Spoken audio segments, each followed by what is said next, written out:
All right, fellas, we'll do an audio check here.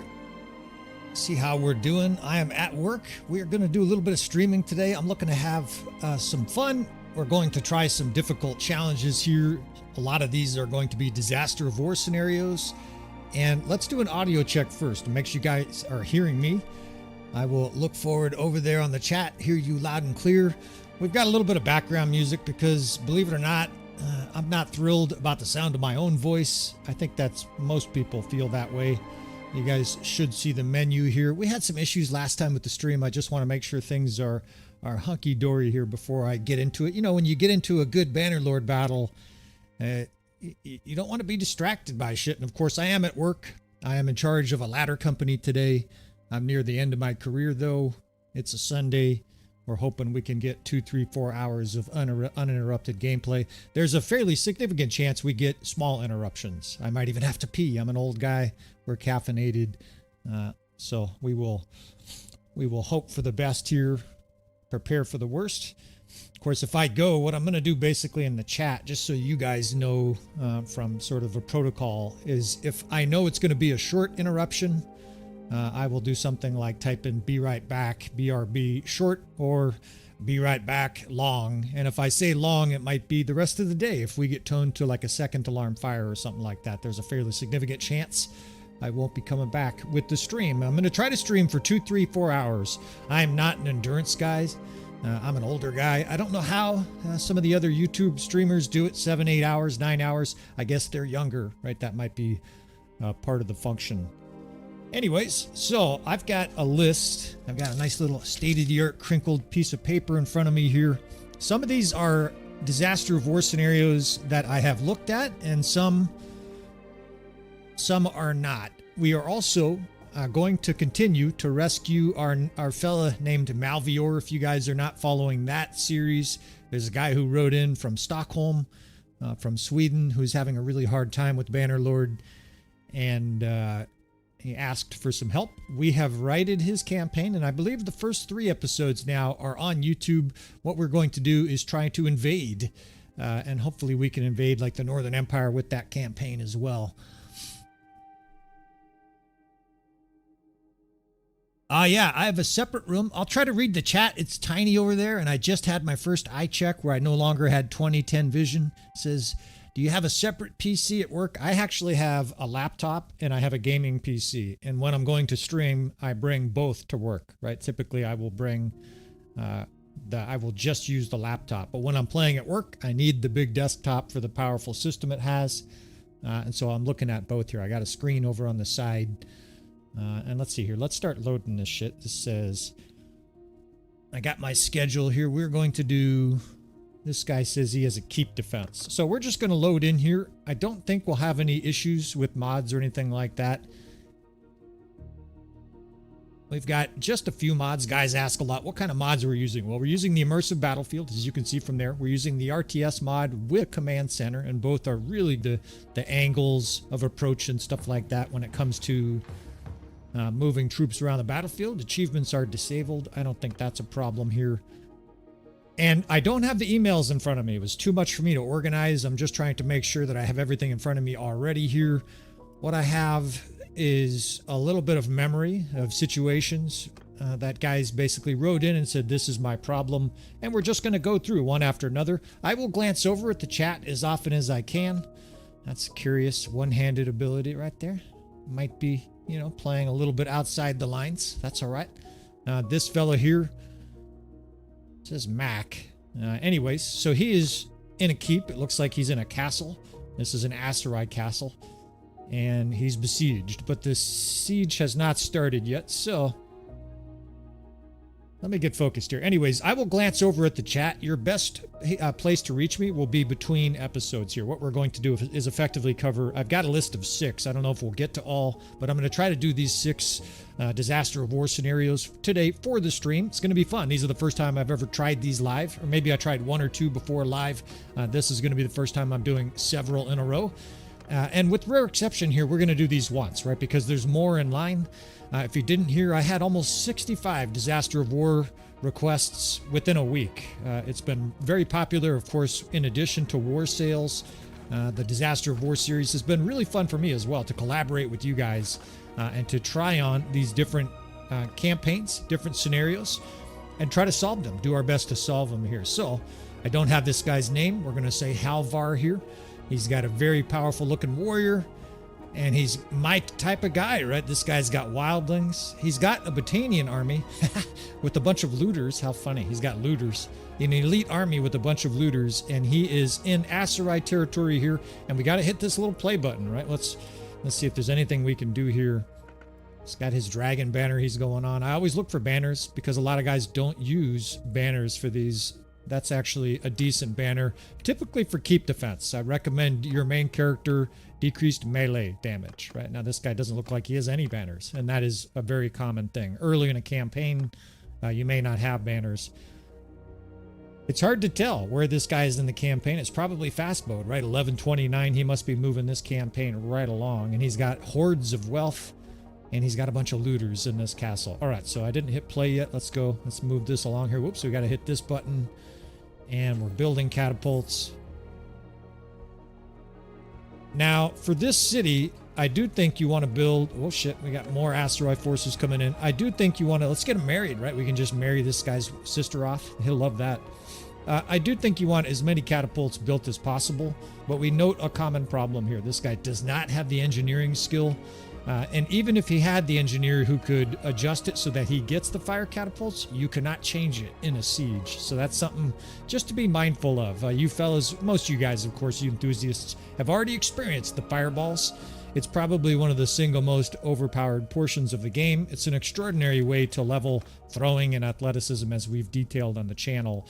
But to do it without it, boy, it's a different equation here, right? And you know what? I haven't even looked at our army here. Let's briefly take a peek. We'll do one more audio check. I'll glance over at the chat to make sure that there's not a representative from Tail Worlds barking on there about me illegally broadcasting something I'm not supposed to be. And we've got a rough situation. I should have chosen a different one for our first scenario. All I did is glance at it, and this is going to be hell. He has, what has he got here? He's got some Botanian archers, and he's got a ton of wildlings, so we're going to have to get creative, right? Wildlings. And we've got looters, right? We should be all right. We've got 34 looters, so no problem, right, fellas? And his main character, you know, he's on supplements, right? He's on the Bannerlord version of PEDs. I'll remind you guys that, you know, we're going to be gentle, especially when guys are sending in their dirty laundry. We're going to observe the poopy stains on the underwear that 90% of people tend to have from time to time, and we are going to move on. Now, how come the siege is still... All right, they got themselves a ram built. They're working on a tower. You can't control, of course, when they launch the siege, so you're just sort of praying that there's light. It doesn't look like there's going to be much light. Maybe it'll be just enough to give a good battle here, and we're in for it, right? Now, we have 500 troops. Let's make sure we adjust this, right? Especially when you take over somebody else's game. You want to make sure the difficulty is on the hardest. We do have the RTS mod going, so we will be able to take over other characters in this guy's campaign. What is it? The button I'm looking for? This one. Keep defense especially. Almost certainly you want this to be on highest to make sure that you get your very best troops in the defense at the outset. All right, let's jump into this here and make sure. And he's running some easier difficulty. We will try everything on Bannerlord, even if we get obliterated. I'm an old guy, and at this stage, I don't mind looking bad on the internet. You just kind of move on. We've had enough glorious, successful battles that every once in a while to lose a battle like this is probably good for your overall psyche. And we do have light. It's actually optimal. It's very pretty light. All right, so let's do some strategizing here. I almost always prepare my defense around where and how many ways the enemy is going to get in. So I think this is optimal, and here's why. Way down there in the fog, it's kind of it looks like a foggy sunset. There's a siege tower. We're going to try to destroy that. And the easiest way to do it, let's see if there's any rocks here. A lot of times there's rocks here you can throw. I don't see any right now. The easiest way to do it, of course, is to put a catapult right there. And even if we can't destroy it on the way up to the wall, we should be able to destroy it once it gets to the wall just by throwing rocks at it. We'll do the audio check here, make sure nobody's saying, "Hey, old dude, I can't hear shit," or "There's some Tail Worlds guy. You are banned. Your you're streaming shit you're not allowed to. I don't see anything inflammatory in there. All right, so we got our siege catapult right there. I don't think I'm even going to fuck with the ballista. For the type of defense we're going to have to make here, we're going to have it focused on our central corridor. Now, the good news is we're highly likely to be able to destroy this siege tower. In fact, I think there's an argument to be made to take one of these siege towers as well. And what I'm going to do is I'm actually going to put it here in case I need to take a few of those balls and throw it on the ram. I don't even remember what this guy's name is. This is one of the hardest parts. This has got to be him here. His one-handed ability, he's taking his vitamins. This is one of the hardest things, is basically orienting yourself to somebody else's campaign. And we'll do these as expeditiously as we can without also just bumbling through them where we're in such a hurry to do these correctly or speedily that we don't do them correctly. He's got kind of a bunch of raggedy companions here. And what do we have strategically, right? It looks like we have tons of infantry, and my memory is saying wildlings, right? So we're going to destroy this siege tower. That means from the outset, I'm going to ignore this right side. Now, if they get up there with a siege tower and we're unable to stop them, we will deal with that when we get to it. But that's my initial hot take on that. 3, 4, 5. You know what? I almost never do this too. I'm also going to put a reserve division of javelins back here, basically up the stairs or whatever. I can't do it now because of the little white flags here, but what I'm going to do here is just make a reserve division of wildlings. Like that whole division almost is wildlings, and I'm going to tell those guys to hold fire. The 6th division is at the back, and we're not thinking about them at all. Now wildlings, he's just got wildlings everywhere. Every division has wildlings in it. This guy's taken to heart our advice on the channel that wildlings are great. Here's the thing though, I want to have a division for the gate. So what we're going to do is we're going to make the 1st division no throwing weapons. Now I'm going to take all my other divisions here and say shield and throwing weapons. So 2nd, 3rd, 4th, and of course we already know the 6th is set like that. And now what I'm hoping is that I can get about 40 or 50 troops here in the 1st division without javelins. And that is because up close, those guys are not going to really throw javelins. They won't really have the capacity to throw javelins, but the rest of the troops will. Right? We'll be able to rain javelins in on the enemy because he had so many wildlings, and it looks like we have Nautes or other Mariner type units here. All right, so the 2nd division, I like using them early on. What we're going to do here is strategy. We'll cover it in 30 seconds. Is we're going to rain in javelins on the enemy. We do have archers, and we'll be able to spread them about the courtyard as well. The enemy has ladders over here, right? We're going to try to destroy the siege tower on the far side. Priority number 1. So I'm going to, if he's not on horse, I'm going to run down there, try to destroy that. In fact, let's do a shortcut. I don't know if this will work, but let's put the 4th division down there, and we can assign his dude to the 4th division. That'll put him closer where I'll be able to get on those siege weapons. And let's just work around the keep here. I'm going to take the 2nd division, javelin throwers, right? You zoom in, 80% of them are wildlings, etc.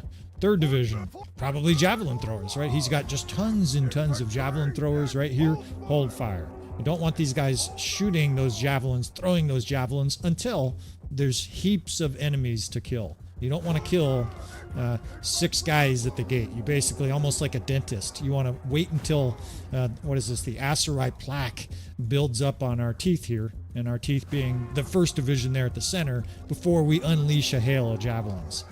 Now we got some archers here. You can get archers up here, but because of the curve of it, curves are really difficult to lay out archers, and of course the flags won't let us at the beginning. What I'm going to do is actually move one of these skirmisher divisions down and put archers behind them. Those guys will have a good line of sight at the gate, and if they don't, we'll move these units more. Again, distance from the troops coming in to your first line of troops, be them archers or skirmishers, at least 10 meters. I'm going to probably destroy these things. These things are here ostensibly for our help, and to me, they're just going to be in the way. All right, so 6th division, we already talked about them. They're on hold fire. If it sounds like I'm rambling, I ramble, right? Part of it is to memorize. I'm an old guy. Sometimes you can't remember all the shit that you said you were going to do in a battle like this. I got archers there, and he has almost no captains for archers. This is something, I try not to use the word harp, but you fellas, even if you're doing nerds, you want to develop a few archers because the perks they give your archers are enormously important. That's a little tiny list. You want a perk list like your main character for archers, right? Because those guys will do tremendously better. Here's an archer. archer division. So let's take advantage of him too, right? What we'll do here is we'll put him in charge of this 7th archer division, and we can make those guys our best archer. And the idea being is that those are the best archers. They're now gaining the best perks. They have infantry in front of them. And so those guys, hopefully, the whole battle are working. Then he has what appears to be just a harem of women. So we're just going to put these women in random divisions here. The ones that have javelins, right? We can put them in charge of divisions. They have a few perks. It's probably not going to be the difference in a siege like this, but it could. And then this guy actually has a nice list of perks, and he's an archer. So let's stick him on an archer division. It's not looking too bad. You know, I mean, it's going to be really interesting because basically we're going to be giving the enemy volleys of javelins, probably working numerically 2, 3, 4, and then eventually 6. So I've got the 4th. Let's see if this works. This has been a bug that's been popping up for a lot of fellas of late. You put yourself in charge of a captain's division and you get dropped right here anyways. And then the last thing, this is about the smallest square I want to make it. And how big a square you want to make it also depends on the quality of troops that are in there. There's some raggedy looking troops in there, but here's the idea. And I think I was rambling and forgot to explain it. As you dump javelins here, the 2nd, 3rd, 4th division, those guys become infantrymen, right? Once they're out of javelins, you merge them into this 1st division, straight there. And then the next division comes up and dumps their javelins. We're just going to fling pointed sticks here, hopefully, until the enemy's dead. Then we'll run over here, deal with the ladders. We'll have to jam up the stairway, right? This stairway here is a major problem because this is where the AI is going to get units up on the ladders here. I'm not going to put units on the walls, right? We're going to basically watch what they do. They may come through the corridor here or down the stairs. Either way, though, we're going to prepare for it and give them a good beating. All right, let's see. Deploy siege weapons. I think we've got these where we want them to be. Siege. Now, one of those 2 siege... Yeah, see, it's doing it still. Fortunately. Ooh, look, we get another opportunity to explain. A lot of guys are like, my archers don't listen to me. Make sure they're in line formation and then reset these divisions. And I typically like to kill at least one of them, teach them a good lesson for being disobedient. That happens because, again, the AI is like, this guy's an idiot. He doesn't know what he's doing. Let's help him out. And they will try to put archers on the wall for you. Now, these guys here, they're just running to the catapult. And unfortunately, that 4th division idea failed miserably, right? Those guys were supposed to help me get closer to this catapult. Fortunately, we do have a horse. All right, so it's not super important that this distance that we hit the catapult, or if we hit the siege tower. What's way more important is I don't get smoked. So early on, I like to just observe. There's a bunch of fuck archers right there, and a few of them, it looks like they can shoot through here. That makes me very uncomfortable, right? Again, these guys will aim it for you, and you can come in last second and then shoot it. If you're getting blasted on a catapult, let those guys take the blows, right? These guys here, this Coast Guard dude, he can wind it. Keep your shield up if you need to. Let him wind it, and then right as he's bringing the rock in, load it, change your aim, and then blast it and get off, right? You don't want to get smoked over and over again.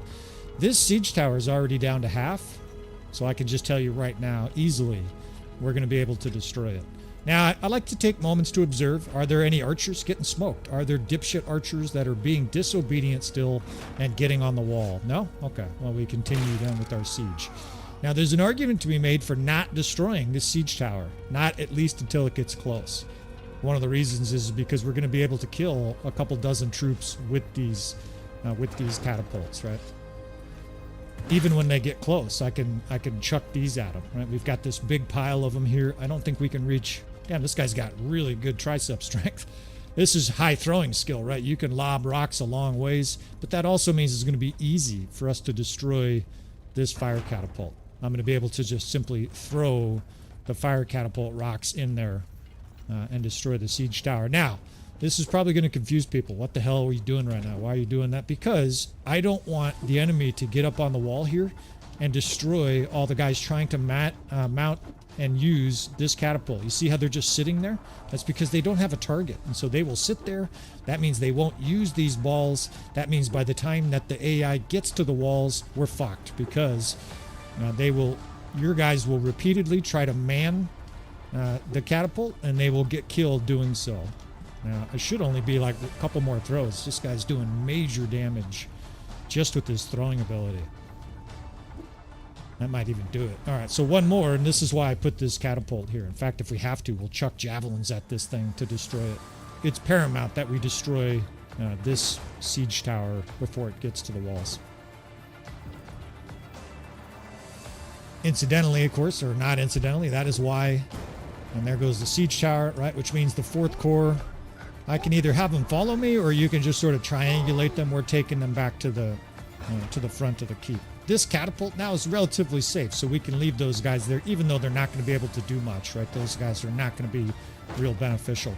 I was saying about the rocks, there's a random element. I don't know what level this castle is, but there's normally rocks right there, right? So there's a bunch of different things that are occurring here that are a little bit conflusticating, right? As a content creator, and especially when you're streaming live, it's always fun to have huge, surprising things that you don't expect fuck with your plans. Just like these rocks, we're going to do the epilepsy check, evidently.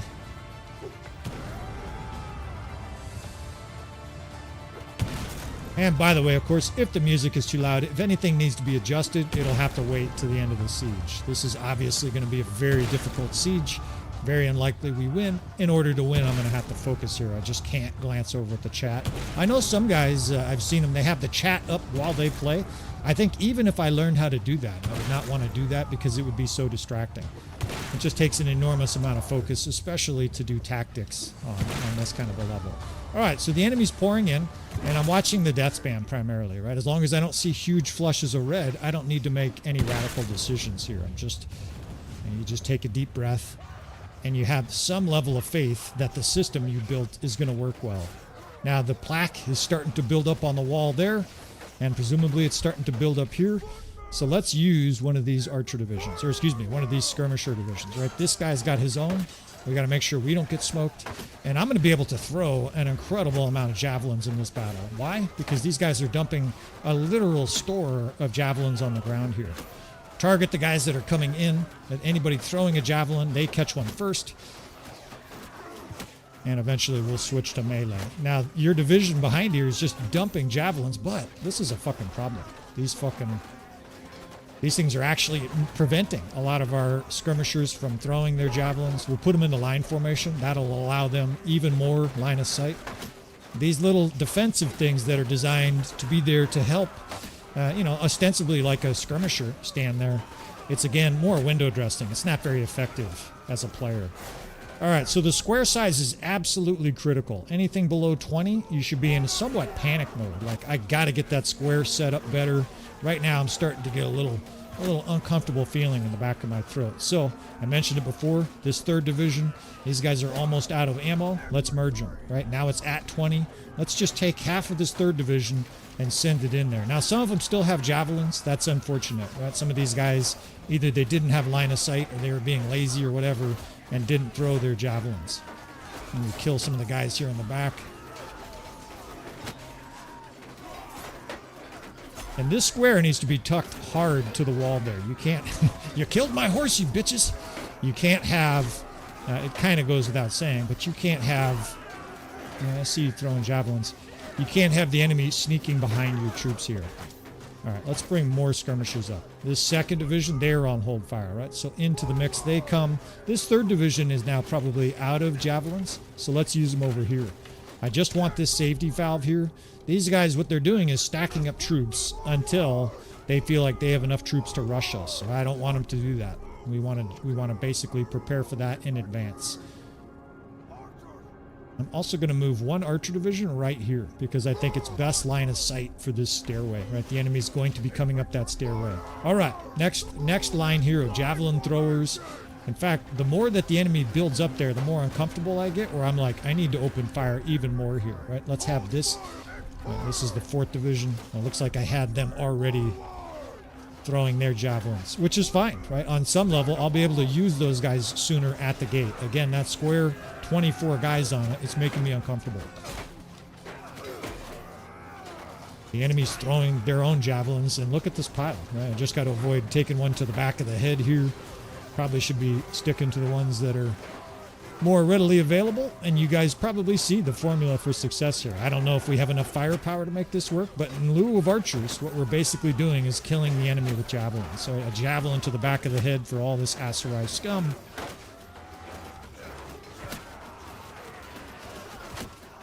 And this square is in a dangerous spot. So the 3rd division is over there. We now need to use this 4th division. And what I'm going to do is just put the whole division there, right? The entire 4th division now becomes the 1st. When your troops run up, the enemy will attack them. But right now, there's hardly any enemies here, right? So it's my opportunity to load up and talk about it. I feel like I'm at an ATM, and it's dumping hundreds of dollar bills all over the ground here, and I can just collect. Every once in a while, you can just kill somebody and go back to collecting your javelins. Now, this is about the square shape I like, too. I would prefer, actually, it was something more like this. And we've got the RTS. That's where the nice little green things come from. I would prefer what your square does is basically force the enemy to expose their backs to the enemy. Force the enemy to your troops, right? I've got these skirmishers. I've got these archers. These guys here are kind of not doing much, but we don't have great archers, right? That's something we talked about earlier. What you can do is you can move your archers even closer. Just be mindful of that distance. If your troops are too close, if your archers, skirmishers are too close, and this is interesting here. This behavior is abnormal. What I would do in a situation like this is jam the gate. Just put that square into the gate and attack these guys vigorously. Don't let them do whatever the fuck they're doing is not acceptable, right? We're not going to tolerate these guys. They're over here attacking our archers. I don't think so. Now, you want to do that temporarily, right? Because while this is happening, in fact, what do we have here? The 3rd, 4th, 5th. The 6th division is over here. I'm just going to bring it over here. I don't know what the enemy's doing here, but I don't trust or like it.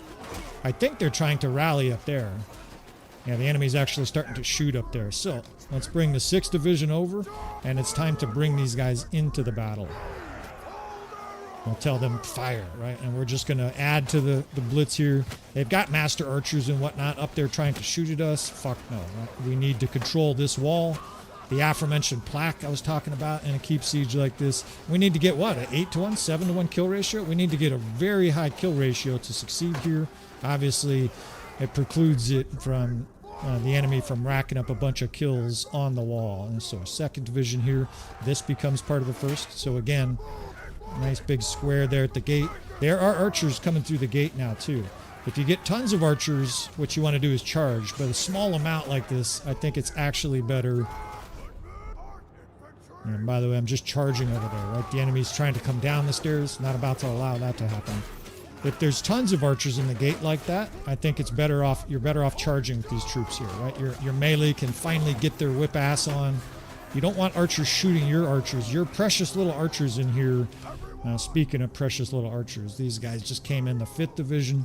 Especially the less experienced players, when you get a reinforcement block, just hit the number and look around. Take 10 seconds, right? These archers are pouring in through the gate, and what I don't need them to do is to go to stupid places where they get murdered, right? If these guys go to the wrong spot, maybe they run over where the infantry's being mauled, everybody gets killed. Can't have that, so I'm just going to make a new 7th division with them, and then we can steal a few here for the 8th division.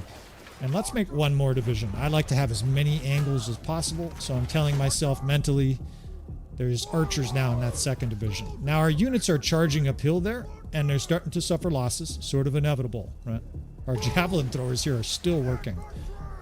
This skirmisher division, these wildlings are still throwing javelins there. But look at this. There's a ton of enemies coming up there. You can even do this, right? If the enemy's really zerging there, put your troops over in this direction. That way they focus on these guys. I'm going to focus here for a bit. And this siege is close to breaking down. The gate is pressured. In fact, I need to recall those guys. If you remember, they were charging. We got to get those guys back. If your guys charge, especially out the gate, like it looks like they're doing, they're dead. They're going to get attacked by hundreds of troops, and when that happens, they're going to suffer massive casualties. All right, so over here, what do we got? This looks like more reinforcements. 8th Division. Who's this guy holding the shield? I want to investigate this. Who are you? Identify yourself.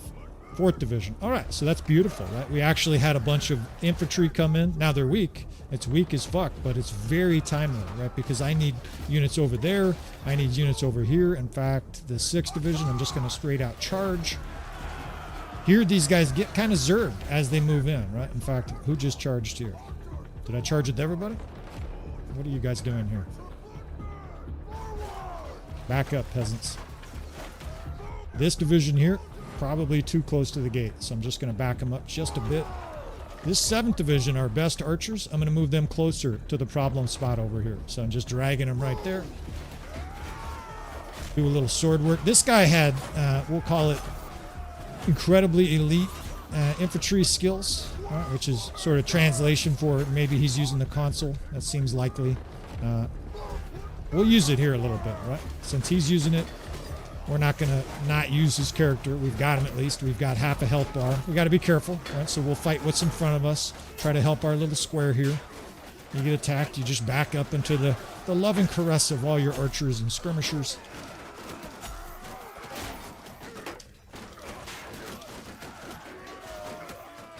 And it looks pretty good there, right? These guys are attacking over here. This was, let's see, 34. So this is that 3rd Division.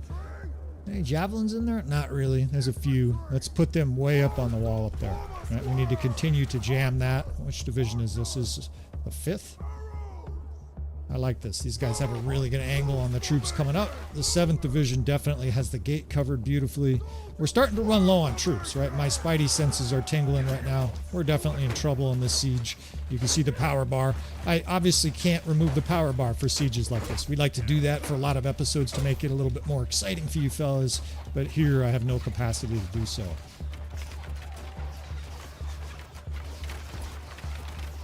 That looks good. That looks good. Here comes another big wave. And shock troops especially, I think it's good to get in there, right? These guys do major damage. They'll blow up your square. They kill and damage your guys with shields. In fact, there's some argument. Tons of shock troops coming in. Back up. But look what's behind them. A bunch of scuzz archers, right? So this is a tough decision. I'm going to think charge here, right? If there's a bunch of scuzz archers in the gate attacking your dudes, I kind of favor get in there with your men. Get violent, try to stop some of those archers. Don't take an little peasants are more than happy to give the beat down to the Asurai units.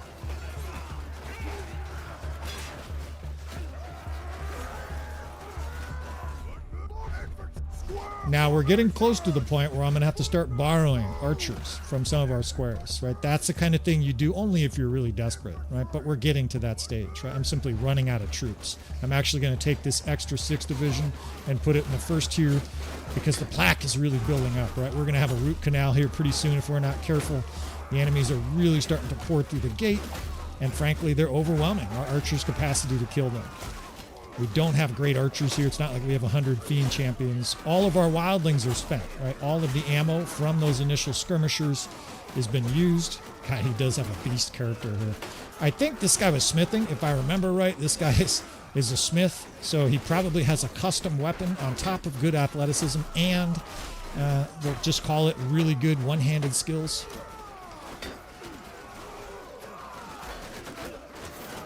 Now the enemy also may break here, right? We're at a very tight stage of the siege, but I like what I see here, right? These archers are tough archers, and they are firing point blank into the enemy and racking up kills.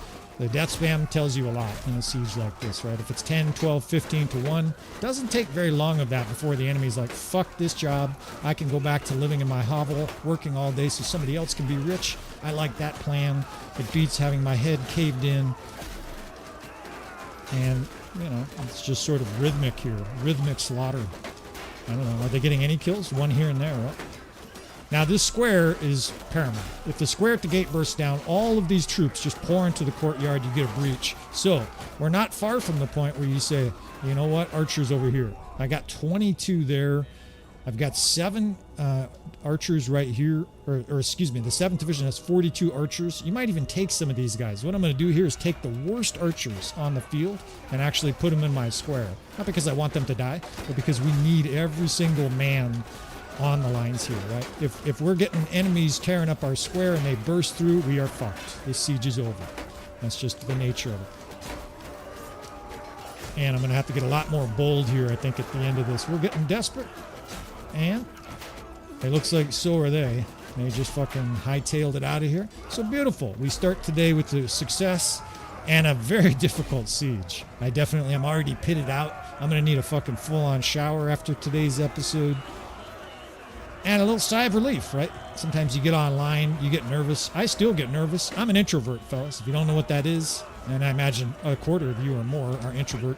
Basically, social settings make me uncomfortable. And I'm 50. I've had a long time to sort of practice. I fucking despise small talk. Some random person at a party with my wife, they're like, oh yeah, and my husband is a construction worker and I'm a software developer. And I just the whole time I'm nodding my head and I'm like, shut the fuck up. Like, I don't know you. I'm never going to see you again. Unless you're a friend of mine. Like most people in a social setting, I just have no interest in. There's 8 billion people and it drives me crazy. Doesn't mean that, you know, I'm some narcissistic fuck sitting in his cellar somewhere. I'm interested in legitimate, valuable conversation with people, and absolutely, we should just execute some people. I can't remember if this guy, guy said he wanted to save back. Stop. Let's just make saves for all these because I have a list of emails that's a mile long. We'll take all these prisoners here, and I'll turn this back over to. I don't even have his name on my list. I have name ? So. All right, 1 for 1, though, for Halvar here. I like it, right? That's a good start for today's episode. And we should be able to simply save now and then load another game here. I'll look down at the chat for a few minutes to see if people are like, you piece of shit introvert. What a loser.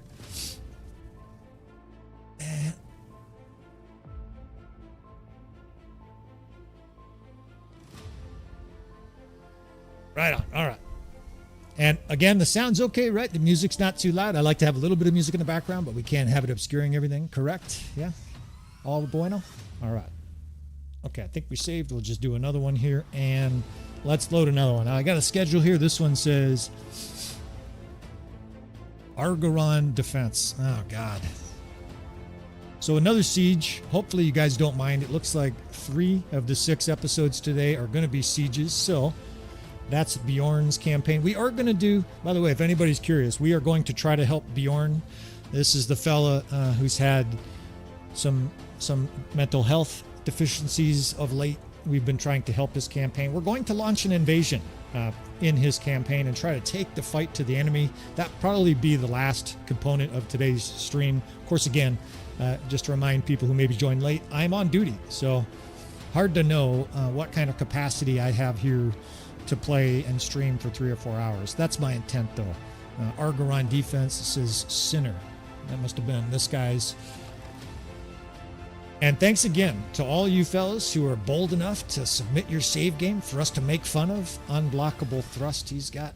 Hopefully we don't crash. If we crash, the good news is that the game should reload quickly.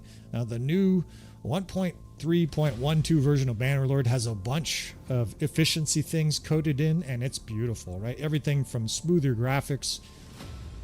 And fuck this city. I hate Argoron. And it looks like it's tier 1. So we go from one brutal siege to another here, but I guess you guys wouldn't have it any other way. We've got Gloin here, right? We've got the father of Gimli, right? Isn't that how it works here? He's got a great looking character, man. This is part of the fun, right? You jump right into some guy's character. He's got a short mace G. Looks like he's smithing here. He's got a savage looking at gear, I think those things are called, right? These incredibly long pole arms. And he's trapped in a shit city. Do not get trapped in this city. You're fucked. And it looks like in this case, they've already begun the assault. I don't even know if we can look at his army. I don't think there's any way for us to do that. I'm trying to think. This is the only way we can do it, I think. Go to the party menu. Now, what's he got here? I can't even do it from here. No. All right. So we've got some unknown army. We've got a little tiny, short, proud, stoic warrior here. And we're going to try to hold back the hordes here at Argoron Castle. And we go here.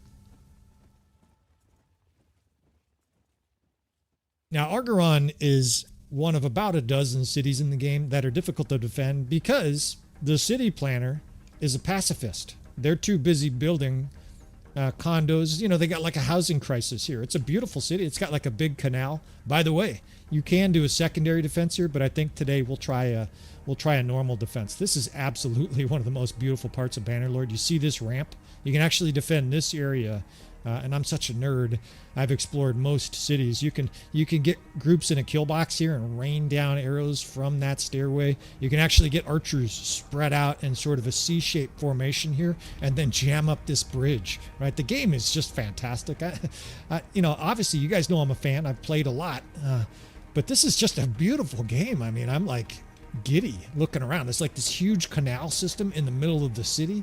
And yes, please, right? Can I have a woman that has teeth as a wife and live in this city? I'll take it in a heartbeat, even if it means, you get some horrific disease and die at 40.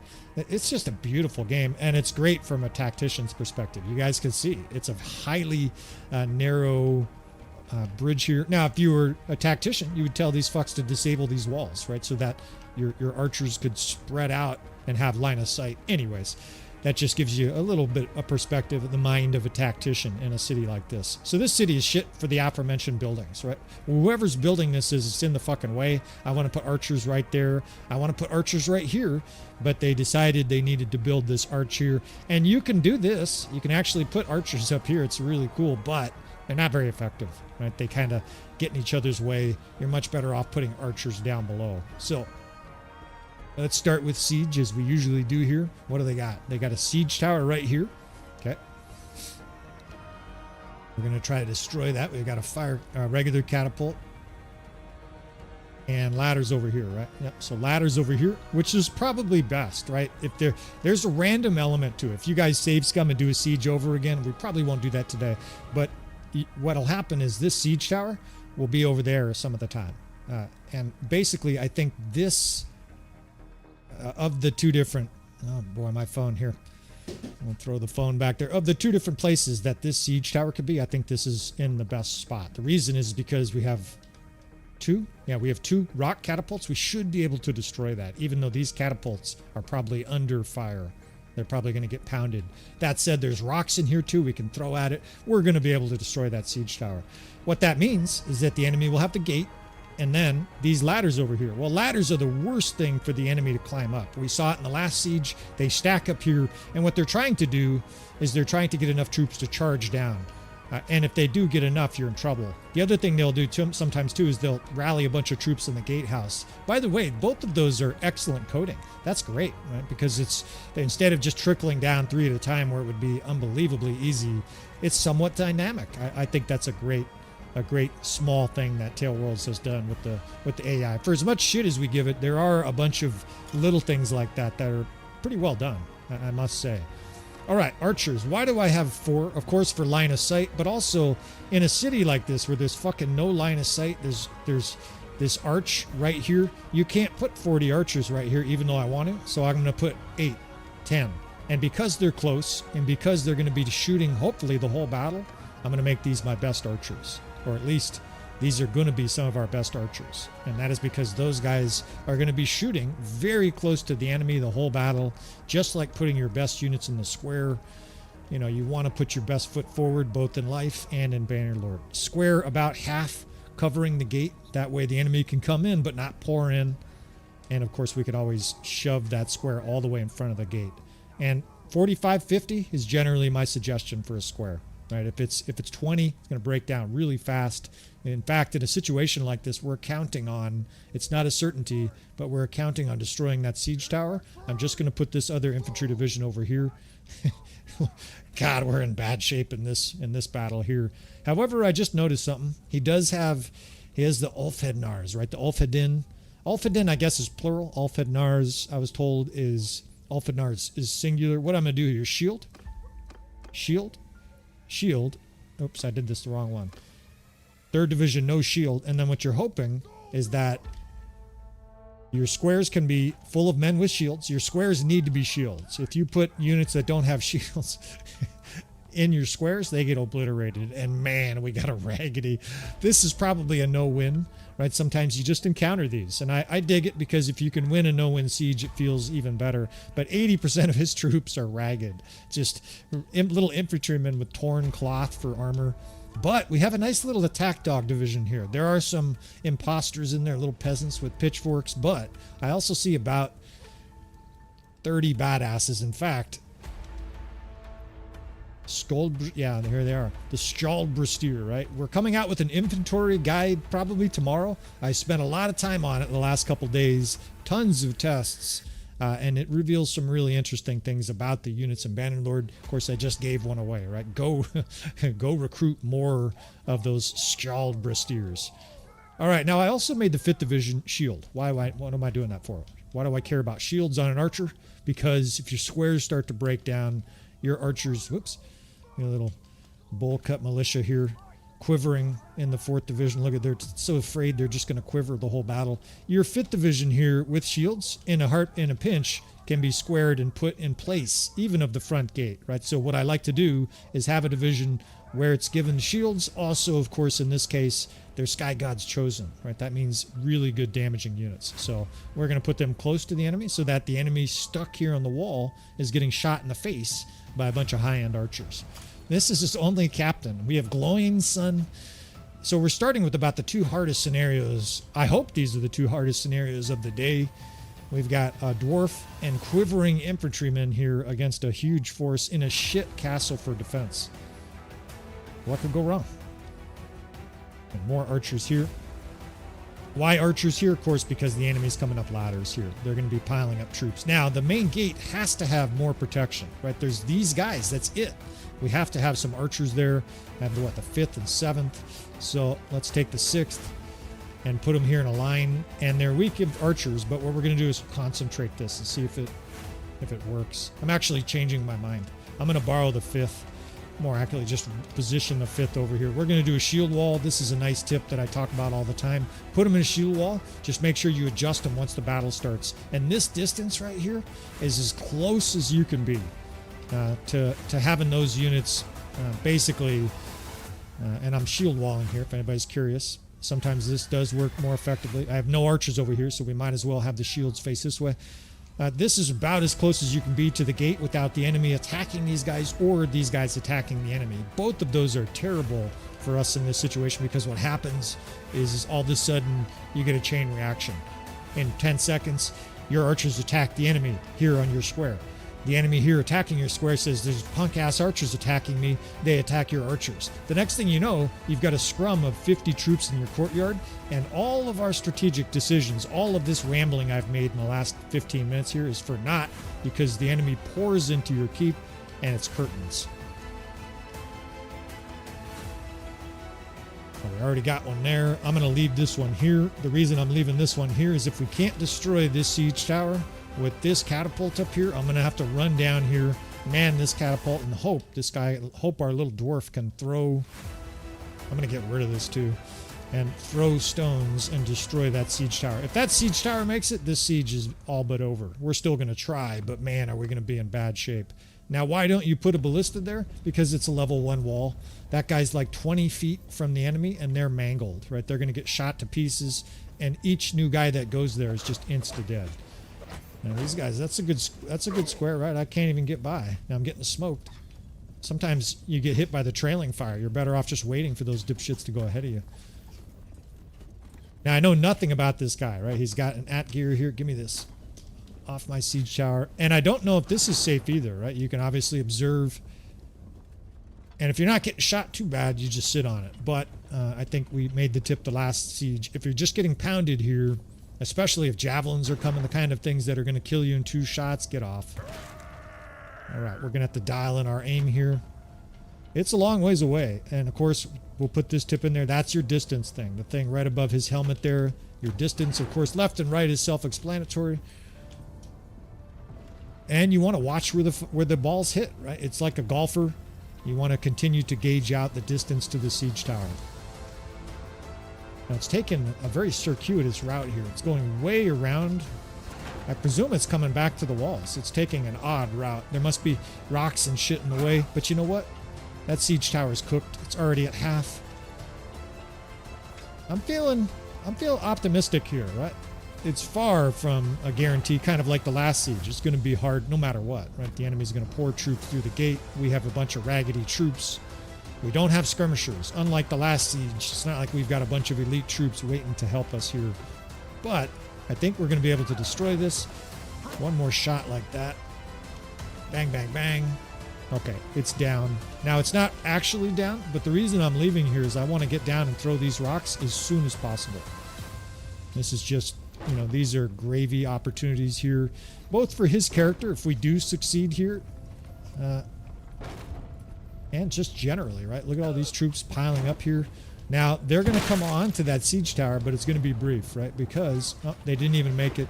I was going to throw rocks at it if somebody else didn't hit it, right? They got drilled. Down it goes. We can chuck a few more of these.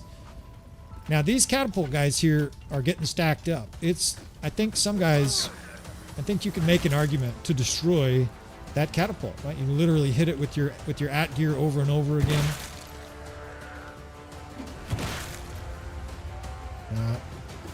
Or suffer the consequences, right? Your guys are going up there. Now, they are getting some kills, right? When they get off a shot with that catapult, they're getting a bunch of kills. Now, we got to watch over here, right?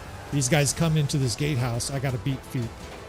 But these are just, you know, if you can get these 20 stones thrown, I'm killing nobles left and right. The enemy's dumb enough to send their nobles through first.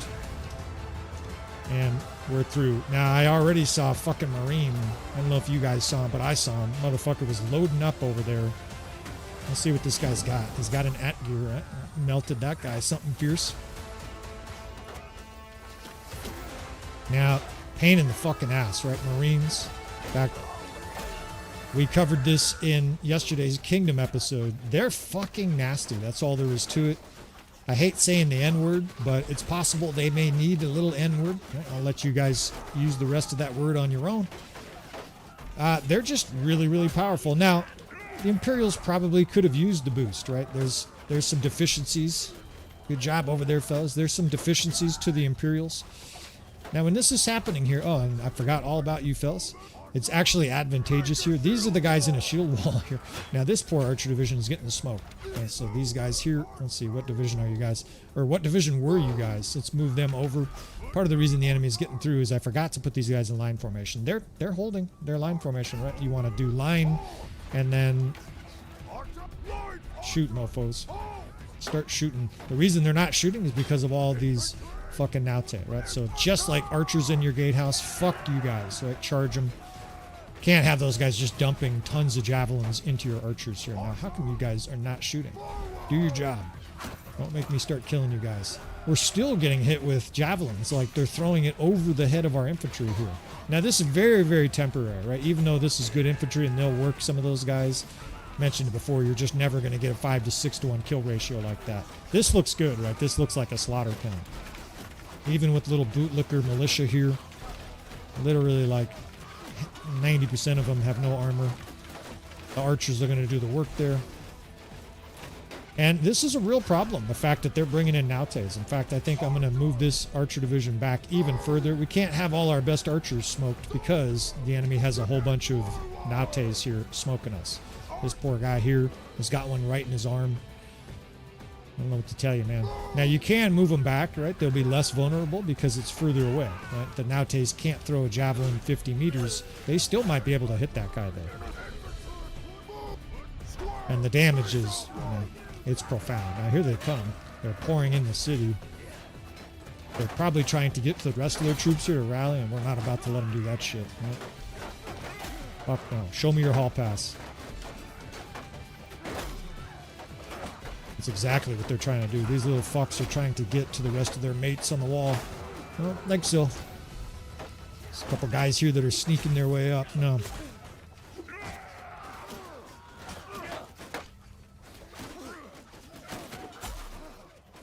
All right, now I can't dance on the walls too much or I'm a dead man, right? That's just the simple reality of it. I don't really even have any rocks to throw. We did pile a bunch of carcasses up top where the allies were trying to use that catapult. It does look like they've used all the ammo. And highly perilous business here, right? I just lost a quarter of my health. They do have fucking sergeant sharpshooters right there. Not sergeant sharpshooters, but Imperial sergeant crossbow. Again, another situation here. This first division, charge and hold fire. Fuck these crossbow. Get in your fucking hole. And what they're doing is they're fucking with this square. This is sort of accidental, good behavior by the AI. They're trying to rally troops up there, and in doing so, they're ruffling up our square here, right? These guys eventually are taking them out, but it's not very efficient. And the tactician in me is getting very uncomfortable. It's been sort of one thing after another with this siege. I should probably be charging with those guys. Let's put this square back, and let's ready this attack dog division, right? These Ulfhednars here, they're definitely better suited to go in and murder archers trying to shoot at the gate. We've got a square. The archers are shooting, but they're taking counterfire. If that happens too long, you're in trouble. So if there's a handful of archers in there, it's not too bad, but it's enough, right? It's enough to be a problem. Now, if you charge at these guys right now, you're probably going to lose some too, right? So one thing you can do is you can lead with your shield, sort of bravely get up in there and help them get to these archers. These little fuckers here in the gate.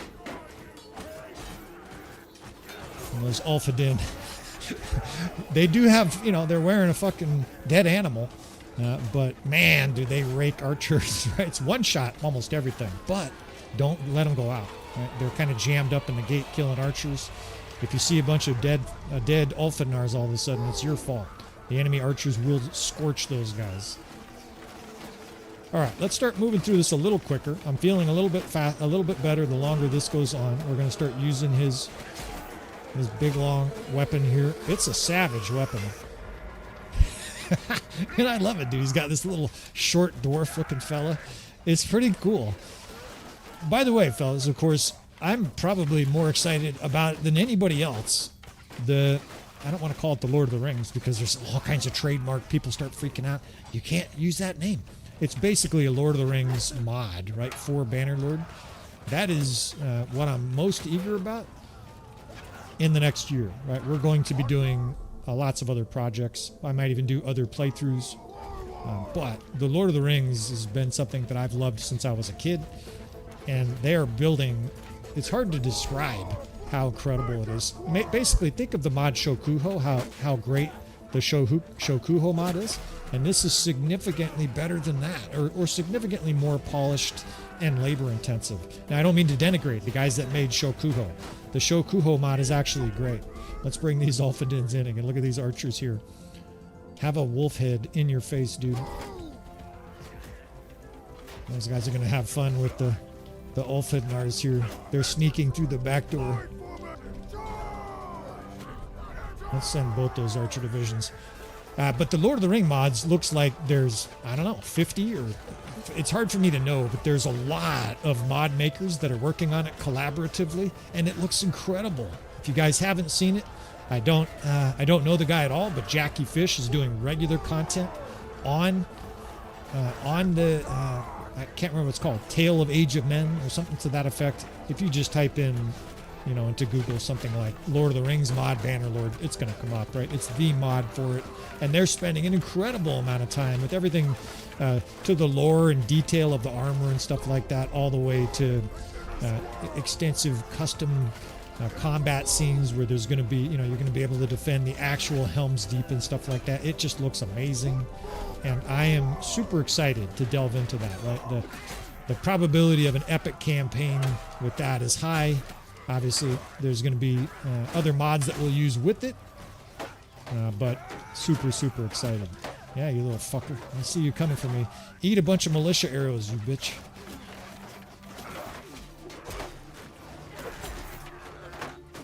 Yeah, I run. You could take that kind of a swing against a Sergeant Crossbow, but those guys are fucking nasty. And this siege is taking a long time, but it looks pretty good so far, right? It's a trickle siege. These are not the greatest, most exciting sieges necessarily. And these fucking archers, the enemy must have had a huge amount of archers, because every time I look, they're pouring archers through the gate instead of infantry. You know what? Fuck these guys. It does decrease the odds of winning slightly, but we can also speed it up here. Now, again, you're watching, right? You're making sure that your guys don't pour out the gate. But I see little archers trying to hold up their little maces, and they're being blasted. Right? There's a pile of them there, and the death spam looks great. As our elite infantry in that first division and Ulfhednars just plows through the enemy. Now, okay, so there's a lot of troops behind him.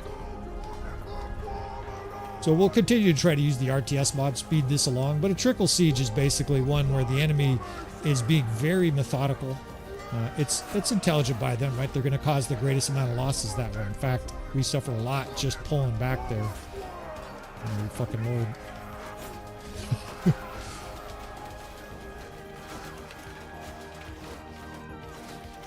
But if this was like a YouTube episode, I probably would do significant editing. This is just the nature of streaming. Right? I can't edit here, fellas, other than to say, now if you need to use the bathroom, now's your opportunity, right? This siege is going to be over one way or the other in the next 10 minutes. But we've got some hay to chop here still. Now, I actually think we have reinforcements still. I can't tell if we've had a reinforcement block come in yet. Yeah, you fucking non-stop archers. Take your shot, you bitch.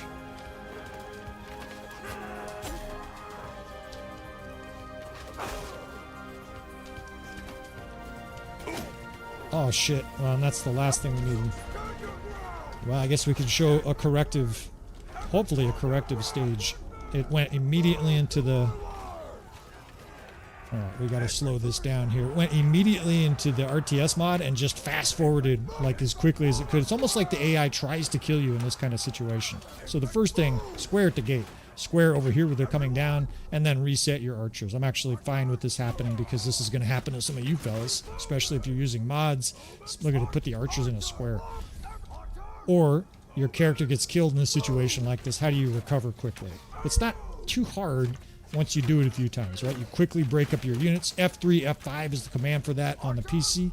And console players have to get an answer from someone in the chat room. Now, we do have a giant square here, right? It amalgamated all of our units, so we lose our ability here to attack with the 3rd Division full of specialized units or something like that. But the keep siege is not over, right? We have recovered, largely recovered. Let's see, the 2nd Division is also there. Let's push them over. This square is still functional here. We got another character, and I think this is a Huskarl, which is, if you're going to take over a character, there are worse characters to have than a Huskarl.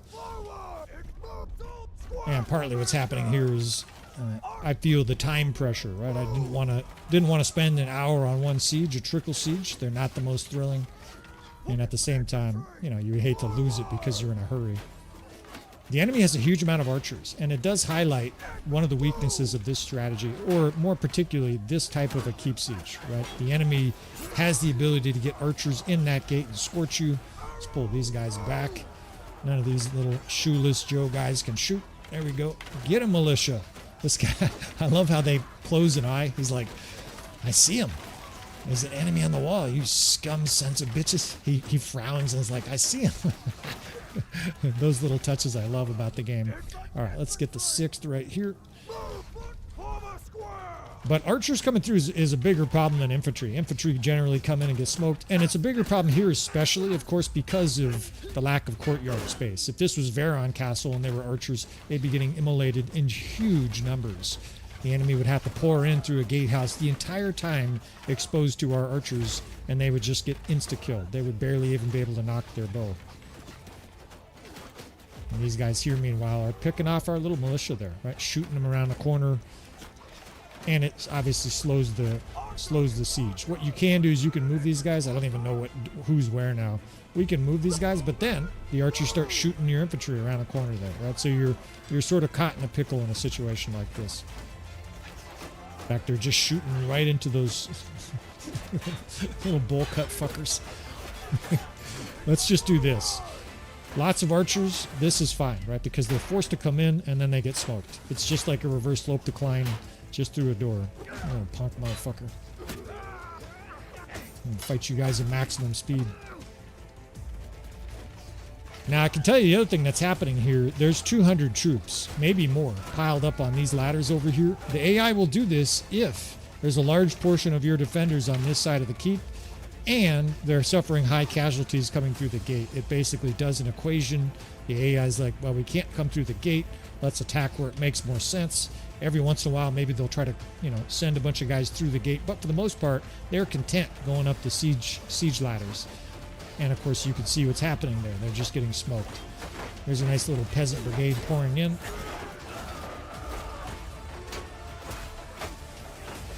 Can work on our reflexes here and play at maximum speed.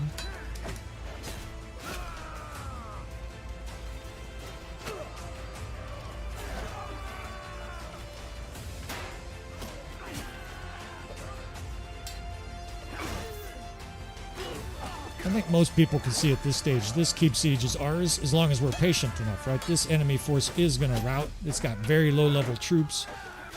They're not sending through huge hordes of troops through the gate. You know, we don't have a lot to fear here as the keep defense.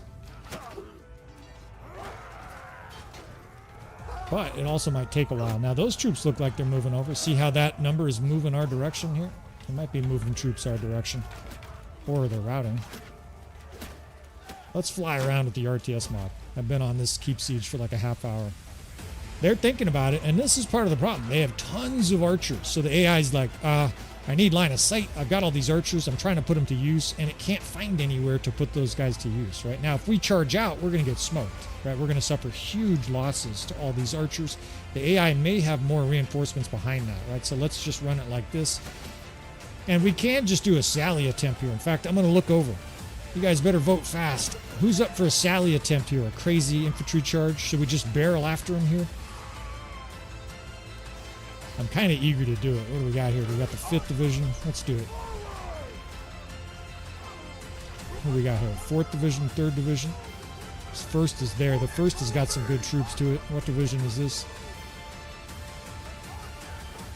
6th. Let's merge that with the 1st. We're going out. Fuck these Northern Empire forces. Oh, they're charging through the main gate now. We like that. Come and charge our high-end infantry. And we've got archers. What we're going to do is spread them out. And your initial reaction might be just to charge here. Well, never mind. That did it. That's what I would do, right? You basically, if they're bottled up there, put infantry right here in a line. Put your archers out here in the flank. And then move your infantry so that all of a sudden all of your archers can shoot, right? And the enemy will just melt. All right, 2 for 2. That one I probably put 3/4 of you to sleep, even though this guy here, this is the MVP right here. He said, die, you pig. He's just soaked in blood, and his shield was broken, so he picked up one of the enemy's shields. And this guy right here, we're going to give him a nice big hug at the end of this battle. And 2 for 2, even though that one is a bit of a snore fest. A pretty successful siege for a very, very tight area. That was tedious, admittedly tedious. Hopefully I didn't lose too many of you guys. But obviously using the mechanics of siege that we teach on the channel, using a little bit of the RTS mod so that it didn't take 4 hours here. And we save another fella here from his disaster of war. Piles up the prisoners. I'm just going to save this game as well, and we're going to move on. Now, if you guys are curious what's next, it says Khuzait Nord Battle. This is actually one of our Patreon supporters. By the way, of course, a little pump to the Patreon. If you want to be part of the Patreon and have priority for either custom characters for a future campaign or Disaster of War series, right? Obviously, have to prioritize those fellas.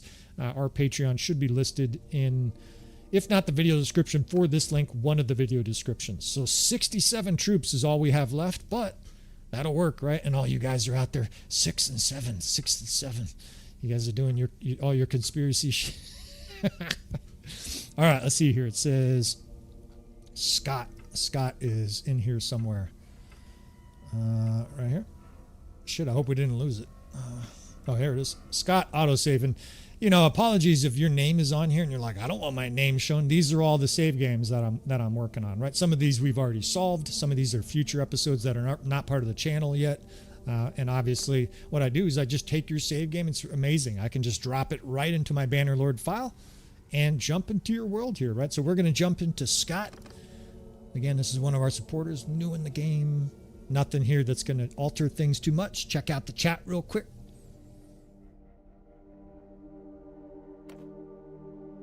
I can see, so just for the fellas who are listening, and maybe I haven't typed for a while, I am not real fluent at using the chat. It's already difficult to command a large siege and give narration that doesn't sound like absolute drivel. So what I've been doing with the chat, in fact, we'll just do a little 5-minute break here. I'm already caffeinated, but I got a mini fridge in my room because life is good and I'm a firefighter streaming on duty.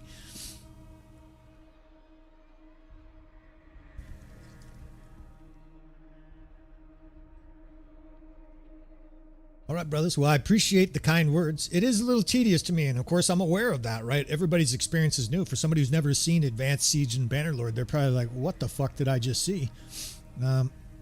Triple stacked. Pike and shot formation. It's hard for me to conceptualize what you're talking about there with that tactical Lord of Middle-earth. Hey, brother, what's up? I should check out the Conquest of Dune mod. We will indeed be checking it out. I know that you're part of that, right? You are part of the mod team for the Dune, Conquest of Dune. That does sound sexy, dude. I hope there's sandstorms. Lord of Middle-earth, by the way, is one of the fellas that helps me a lot with modding. He's a great overhaul mod. He's made some really good troop overhaul mods. He made the dynamic army mod. As to the, let's see, your name is something, I'm old, I can barely read it, NRCLN. Anyways, have you ever considered using a triple stacked? It's hard for me to conceptualize the tactic you're talking about there. I think the best advice I would give to anybody who wants to suggest tactics to me is to make your own episode, just on YouTube, you know, any kind of software to record it, put it out there, let me check it out, let others check it out, and we will either emulate or say, nah, I tried that and it didn't work. But I appreciate the suggestions, right? It's always, obviously, plenty of the tactics we use on the channel are tactics that we have stolen/borrowed from other people. All right, so let's jump into this shit here. Maybe one of these times we need to spend just a half hour and answer questions. 200 people? Man, I'm incredibly humbled that there are 200 people watching this. I mean, I'm just a crusty old introvert playing, but I greatly appreciate it, fellas, and the support has been amazing. You know, a great place to ask questions obviously is the Discord here, but I think we'll just jump right into this next battle here. This guy is a siege? No. Okay, so this guy's trapped outside, and it's good. It's a war sales battle. I think I noted that. Yeah, and it's the Khuzait, so this sucks. This is a horrible situation. Good. What's he got here? Let's snoop through Scott's laundry here. His main character looks amazing, I gotta say, Scott. You basically look like the king is not necessary anymore. Your character is pretty clearly Heimskir is going to replace the king. Man, he looks awesome. Yeah, he's two-handed. He's athletic. He's got a little bit of leadership skill. He's working on his mariner skill. So this guy's going to be handy in battle. I'll be able to use him. Just going to glance real quick here. Sort of a normal list of characters, 1098. So his campaign is fairly early on. We are surrounded by and attacked by Khuzait. Wow, 52 cavalry. Usually you see horse archers. Anytime I see 52 cavalry, I get concerned because it's the combo that's deadly. The Khuzait heavy lancer is now a really good unit. Now we are covering infantry in a guide that I should be able to release tomorrow. I want to add a couple new features to it, a couple new discoveries. But the heavy Khuzait lancer, I think, is the top 3 cavalry in the game. They just couch lance extremely well. Look at the rest of these forces real quick here. So the garrison has sallied out. That's what's going on here. So ironically, he's facing, look at Nordlings. We're going to be facing our own kind here. There's berserkers attacking us. 38 dark hands. Oh man, we're in for it here. So a true disasters of war situation. 32 marksmen. Basically, he's facing not just a force where he's outnumbered, but it's diverse. It has tough infantry. It even has Nord infantry. And it has cavalry and presumably tons of horse archers and cons guards. Yikes. Now he's got some Huskarls. That's good. He's got some archers. He's got a decent mix of troops here, but I also see an awful lot of low-level troops. Nord warriors, 35. Those are tier 2 or tier 3. Nord younglings, low-level archers. So we're probably in for it here. We're due to lose one of these. People who are curious of success rate, we succeed in about, I would say, 4/5 of the disaster of war scenario. Anybody who's watched one of the recent sieges, I did have a night where I tried about 12 or 13 episodes, something like that. I lost track, and I lost 6 in a row or 5 in a row at one point, and I was getting ready to throw my mouse before we had a great siege defense of Agilton Castle. In fact, it was here. I think it was here. Anyways, we had to get creative with the interior of the castle. If you haven't seen that episode, it's definitely one to see. Let's make sure his weapon load is good. He's got a savage equipment mix here, and this is great too, although you can make an argument ranged damage would be better, right? Decreased range damage against the Khuzait. So I think we'll do is Hemskir will make you know, one of the primary strong divisions here that we're going to be dealing with this Khuzait force. I've already checked that. The last thing I want to check, my mind is like, there's something else you need to check. You always want to check this when you take over somebody else's game. I'm sure you guys are doing that all the time. I check this because sometimes guys will have this set on low level and you're going to get blown up because you're going to have a bunch of peasants against the Khans guards at the beginning and the battle will go sideways quickly. This might be a battle we try twice if we lose. Let's see what this looks like. And we're fucking downhill.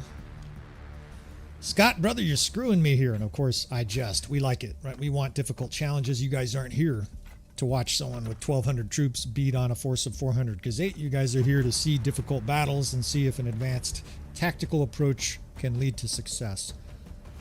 A little bit of cavalry. What do we do here? 2, 3, 4. I want a shock troop division. We're going to use these cavalrymen. It's not very many, but we're going to use these guys in defense. I do think, by the way, and we're going to run guides on this, that the best Nord army has cavalry. Maybe you can say that's not a Nord army, but the bottom line is I think Nords benefit greatly from having, I would say about 10% cavalry for defense, purely for defense, to stop enemy cav charges, to shield arrows, to prevent enemy cav from spearing all your shock troops. I think it's tremendously valuable. All right, let's get down the ground level and see what we got here. We'll do a real quick inspection of our troops a la Napoleon. First division here, I got lots of... By the way, this is almost always my configuration. You can set it up however you want, but I do this for a very specific reason. I have 3 infantry divisions here. The first division is just shields. I need these guys to be able to square and survive cavalry attacks, infantry attacks, etc. The 6th division is the division we're going to put Hemskyr. Here he is.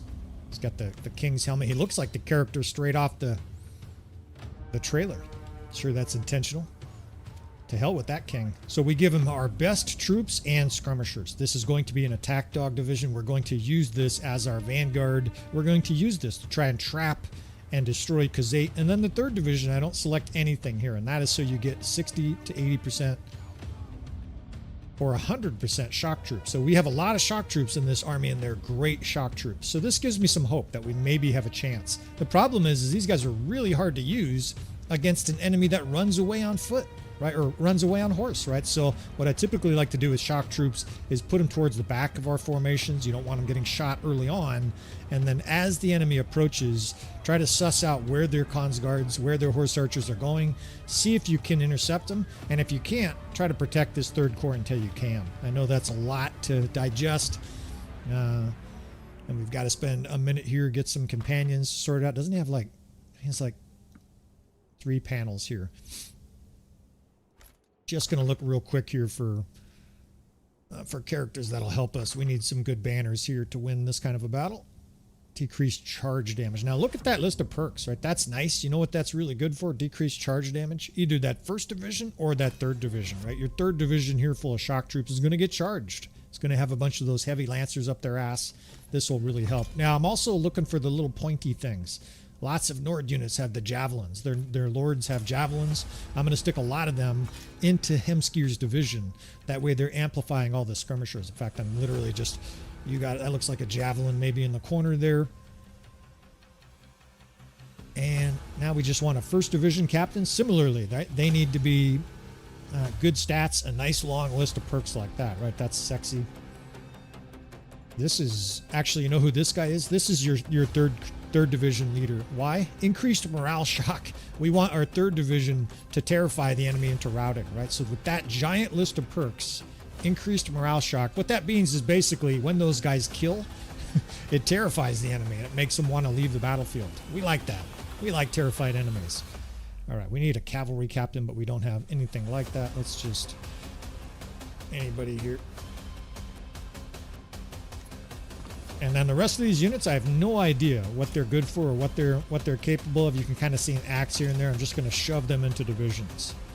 All right, so 4th division, 3rd division down here. Archers, skirmishers, or archers and shock troops mixed together. It's kind of like the idea of pike and shot.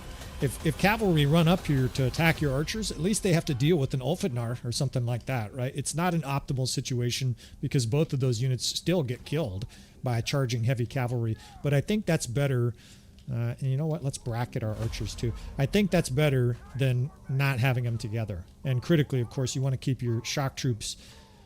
Anticipate it like this. We know almost for sure that the horse archers are going to circle us. So don't have your shock troops out in front. In fact, this is another argument too. You take this 6th division and form it in a shield wall here so that if anybody's getting shot first, it won't be your shock troops. And cavalry, I'm just going to put way over here. I'm going to try to sheepdog the enemy a little bit with that division. And this is about as good as we can do here, right? It's not a good setup. That's the bottom line. 1st division, in case cavalry charges, we'll have to suss out what they have once the battle starts, right? Do they have a bunch of infantry, right? If you remember right, they had a bunch of dark hands and stuff like that. It's going to be, we're going to get attacked in many different ways in this battle.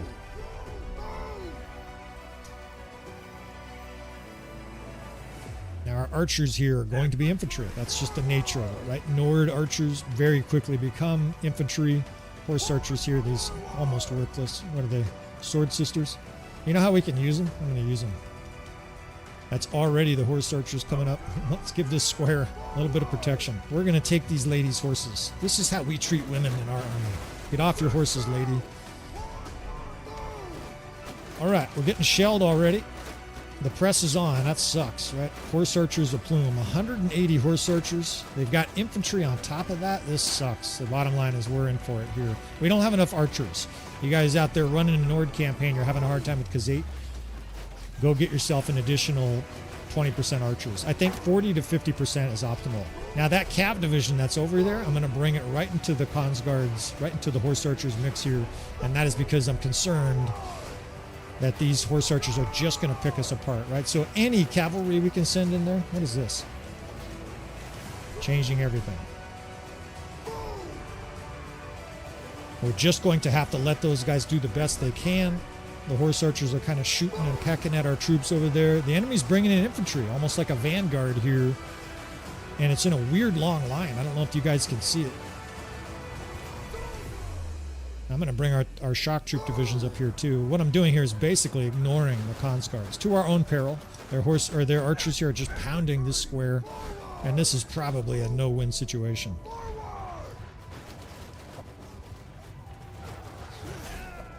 Shit. All right, so their infantry square, or whatever you call it, is doing weird shit here, right? We want to sandwich this. We want to try and trap it. What else do they have here? I've got the 6th division here, and I'm just sort of skirmishing, right? These guys are throwing weapons. I've got shock troops behind us here, right? We want to pair these 2 different units, and then we have an infantry square over there absorbing. You see that cav charge that's coming up as well? It's time to get violent.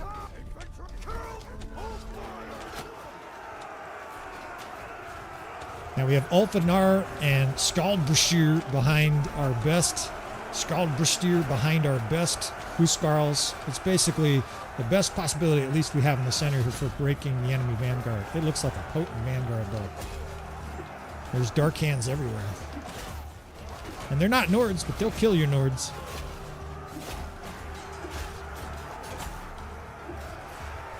Let's see what that square is doing. The square is actually drawing away attention. That's good. Right? We like that.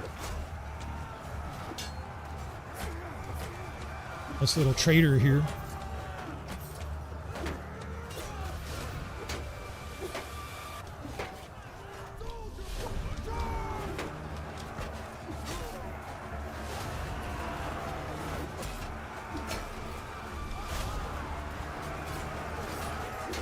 Almost the whole battle depends on whether or not we can destroy their vanguard. If we can't destroy this vanguard, this battle's over. That's why we're quiet. That's why the attention is here.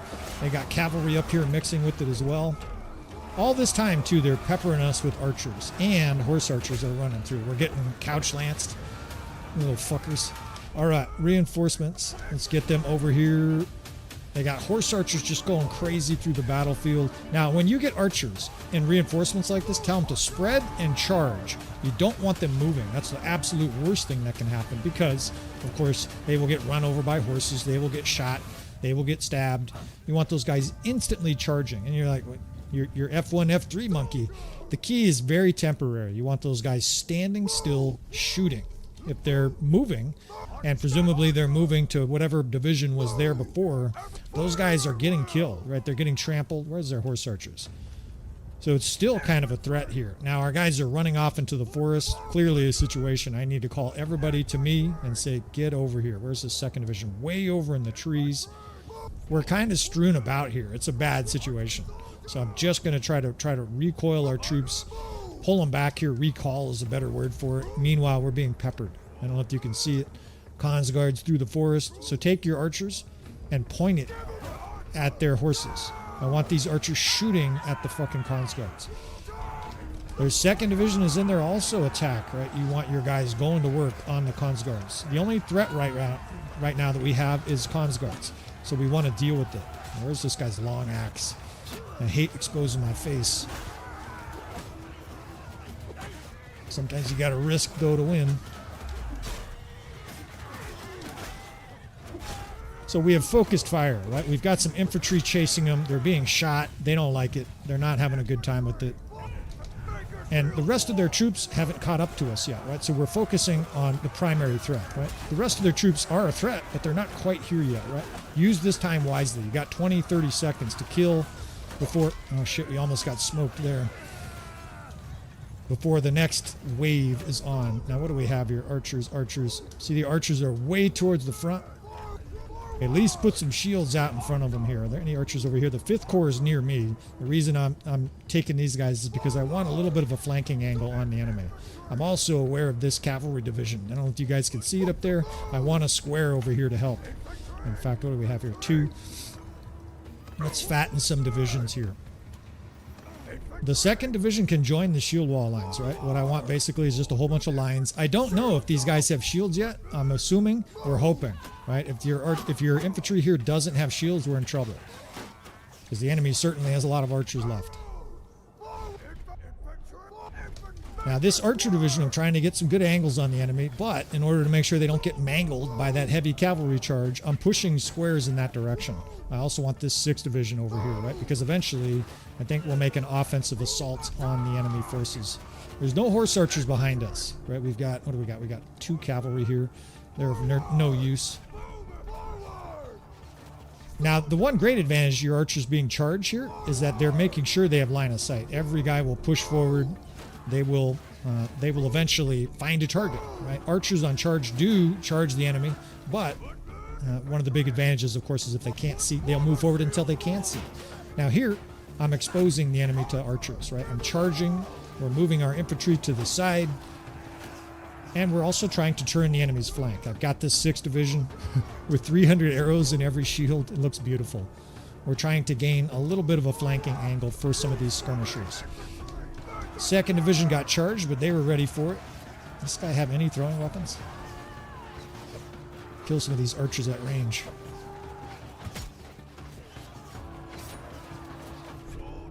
Now, if I charge here, undoubtedly their cavalry is going to charge us, right? So I want to have that 2nd Division continue to move forward. 1st Division as well. What's happening back there? That looks good. And here, what I like to do is square, because their cavalry is coming in, right? You start to get a rhythm to Bannerlord. I'm actually going to tell our guys here, I want you going there. I don't know why they're going that direction. Pretty good charge by the enemy. That's some good death spell. But now they're stood up. You guys are surrounded by angry Nords. You guys are going to die. And we're in an all charge mode here. The enemy's right there. We've got tons of troops here. There's no standing on ceremony here. They've got tons of infantry on us. Everybody charges. Now they've got archers behind, right? One thing we can do is we can try to get troops to the archers' flanks. Gotta help these guys out a little bit. Death spam's bad. We're starting to get to raggedy troops. This is where a battle like this starts to break down in a hurry. Try to gain some attention here. Stop these archers from shooting our lads. Gonna get speared or killed. Now, immediately when you take over someone, tell everybody line and charge, right? They got to keep up the fight. And we're going to go through one of these beatdowns. Every person you take is surrounded. I don't know how this Huskarl's alive, surrounded by the enemy forces. And if we don't have a bunch of reinforcements here, this battle's definitely over. Not maybe. What do we have here? We have 321.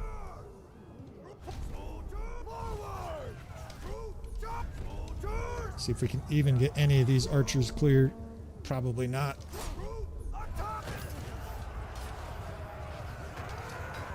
The enemy has tons of good archers still.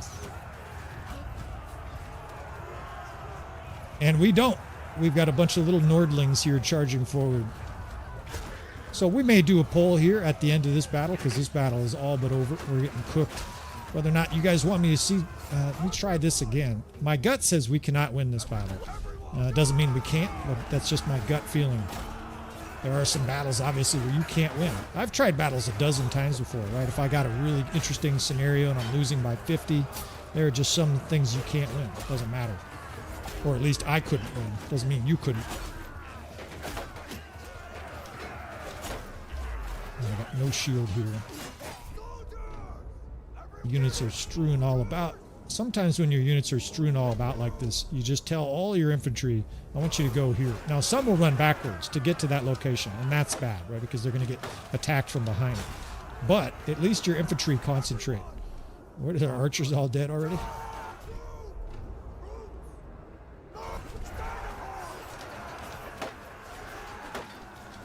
Death Span, I think, tells you all you need to see.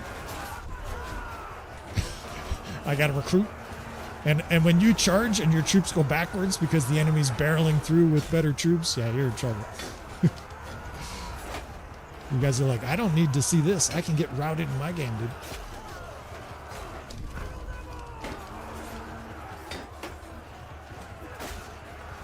And we got a quality and a quantity problem in this battle, right? Not only does the enemy have better troops, but they have more of them. There's a number of problems with this battle. We don't have enough archers, right? If I were to reassess this situation and say, what are the circumstances we needed to change to win this battle? Well, for starters, we need more archers. We need a different army makeup. This is part of the reason a battle like this, where I suggest people get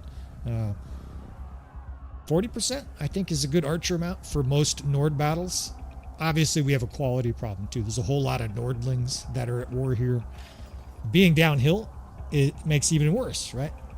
There's a number of different problems with this scenario. On top of that, ironically, the enemy had good infantry. In fact, they had Nord infantry, right? So the enemy's kind of dealing from a position of strength. So numerous different problems, difficult problems with a battle like that. And you got it, man. Authenticity, right? We're going to lose battles sometimes, and just like the channel, we're going to show losses, right? This game is humbling. Bannerlord is hard. I think realistically here we did pretty well. I think if the AI is in charge, they probably lose, and the enemy has 700-800 troops. That many good quality horse archers, an enemy packed with high-end troops, difficult to handle. And sometimes situations like that, you're just not going to be able to win.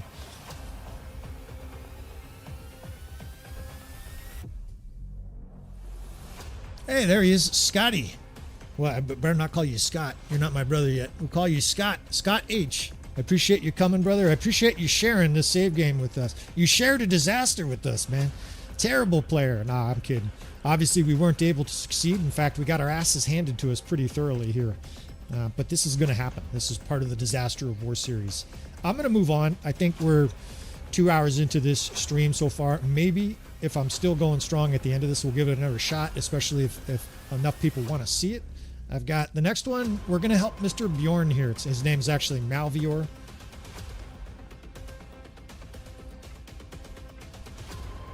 There it is.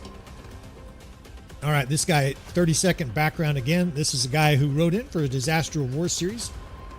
And he really made it sound like Bannerlord was dragging him down. Like he sounded honestly depressed. And he said it was making his family life difficult. So, let's see if we're in the right spot here. This is our guy, Bjorn Iron Eye. And man, the Nord characters, I mean, they just look, what you young guys say, drip. The drip is amazing, right? That guy looks absolutely incredible. If I owned a big castle and this guy rolled up with 10 fellows that look like him, I would be like, this is your castle, sir. Would you like to see it? I would just acquiesce immediately, because a guy looks like this, you can be sure that he's going to destroy you, right? It just looks like an incredible warrior. And there was a lot of people, of course, they did not release a lot of details before the DLC. They did not show a lot of inventory skins and all this art that came with the DLC, but I just think it's a 10. This guy just looks incredible. Malvior, if you're watching and I don't see you in the chat, brother, your character looks badass. And this guy's character and campaign are badass, right? This guy, he was really hard on himself. He made it sound like he was personally the reason that the Nords were failing. And believe me, man, the rest of us have played the DLC. Those of us who have played the Nords, we're familiar with what's going on here. It's rough. I think the bottom line is that the Nords suffer from, we'll call it the auto-resolve. There's benefits to horse archers and cavalry during auto-resolve, and I don't think the Nords have any benefits to auto-resolve, which basically means that when battles happen, like this dude sieging over here, they're going to have a worse chance of success because, look, they have 2 cavalry and 16 horse archers. So if a Khuzait force attacks that guy, he's fucked, right? That guy's going to suffer consequences. And as a consequence of that, a lot of people have scenarios like this where there's all kinds of kingdoms taking over their shit. This is a common occurrence. Look at this guy. He's dealing with this massive Valandian invasion. And I don't think we're at war with Valandia. We want to make peace with the Northern Empire. No, we were going to raid the Northern Empire. Damn it. And no, I hope they don't vote that. All right, so let's update you guys. Here I go rambling again. Too much caffeine or not enough, one or the other. This is Bjorn in his army. He's got 1,000 troops. He's got a pretty good looking army, right? He's got Ulfidnars. He's got these units here, which I have not encountered. I presume you get these from prisoners, from being out in the ocean. Those are good looking skirmishers. He's got the Skaldbristier, right? Again, another little teaser. We're working on an episode for the top 7 infantry in Bannerlord, and I'll let you guess what the best infantry is. And we were building up his influence. If I remember right, he has a castle way up here that we emptied the garrison. We took all of his troops, we took all of his resources, all of his influence, and we are basically going on the warpath here with Bjorn. And I said, let's do 3 or 4 of these, or at least 2 or 3. And I said, let's make a big fleet. Let's gather up some lords. Let's build up his influence. And then let's take the fight to the enemy. To hell with this defending our homeland stuff, right? Let's go sack Diathma and burn down some Northern Empire villages. And then maybe they'll beg us for peace. Now, this is distressing. I didn't notice this when I made this save game. The Northern Empire has sent a courier to this dipshit saying, hey, we want peace, and we probably don't have the ability to override that. So what I'm going to do here, what are we at war with? It looks like Britannia just declared war, and then Khuzait. I can actually spoil that little bit of a secret. I've already done 1 invasion with this guy's campaign, and what I did is actually invade Khuzait. You've got to pull back sometimes and say, what is the most obvious thing to do here? If you're in a Nord campaign, there's a bunch of different reasons to attack Khuzait, but the most obvious one is proximity, right? You're either going to attack Sturgia, Northern Empire, or Khuzait. And we've already essentially had 1 iteration of this. And what I did in 20 seconds is I ran all the way north to his castle, took all of his shit from his castle, poured it into wagons. We came down here. We actually took this castle. I know you're like, what the fuck? And then what we did is we launched an invasion of Khuzait. I'll have that episode out in the upcoming week. I've still got to polish it, mix the sound and stuff like that. But I don't obviously want to do that for this episode, right? We're going to have that episode out on YouTube. So let's see what they say here first. Yeah. So we get money for peace from the Northern Empire, and it really doesn't matter what I do. I imagine even if I exert maximum influence, they still are going to give peace. This is always strange to me. This should be a blind vote. You should have to vote without knowing exactly the outcome of your vote. Otherwise, there's no point in wasting influence. We will abstain, but this is a bummer. And now I start to think, what we can do here is we can just role play. I can just raid a village, right? If we want to siege the Northern Empire here, and make an invasion, what I can do is I can go down here and raid a village. It'll kill our influence, and it would be bad for a save game. But in order to make this worth watchable for you fellas, that is one of the options we have. I'm thinking the other thing we can do is we can attack Britannia. Was it Britannia or Valandia? Britannia. So let's see. What does Britannia have, and where can we attack them? They have... It's an interesting map, and everybody's map is a little different, right? A lot of people see Britannia get crushed in a campaign. Well, here's your alternative. They're doing just fine, thank you very much. Now they're being pushed to the east by the Valandians, it looks like, but They've got a bunch of territory here, and they've pushed all the way up into Nordland. We're now at war with us. It looks like Caladog declared war on us. So let's take it to them, right? In fact, it's going to take me a minute to sail into the ocean here with our giant fleet. We just pushed our influence. So your opportunity, right? You guys, it's a choose your own adventure. Do you guys want me to raid some Northern Empire villages, or should I siege? I guess I would aim for Omor. We would attack Omor and then maybe a castle or two here. Or I guess you guys could say Varnavapol. You guys can be participants. Or if you don't give a shit, you can just sit there silently and watch. We've got our fleet though. We wasted a lot of influence, or at least we used a lot of influence to make this raid happen. And I wanted this to be part of a live play today, right? This is a fun and interesting thing to do. And a lot of people are probably wondering, why would you do that at all?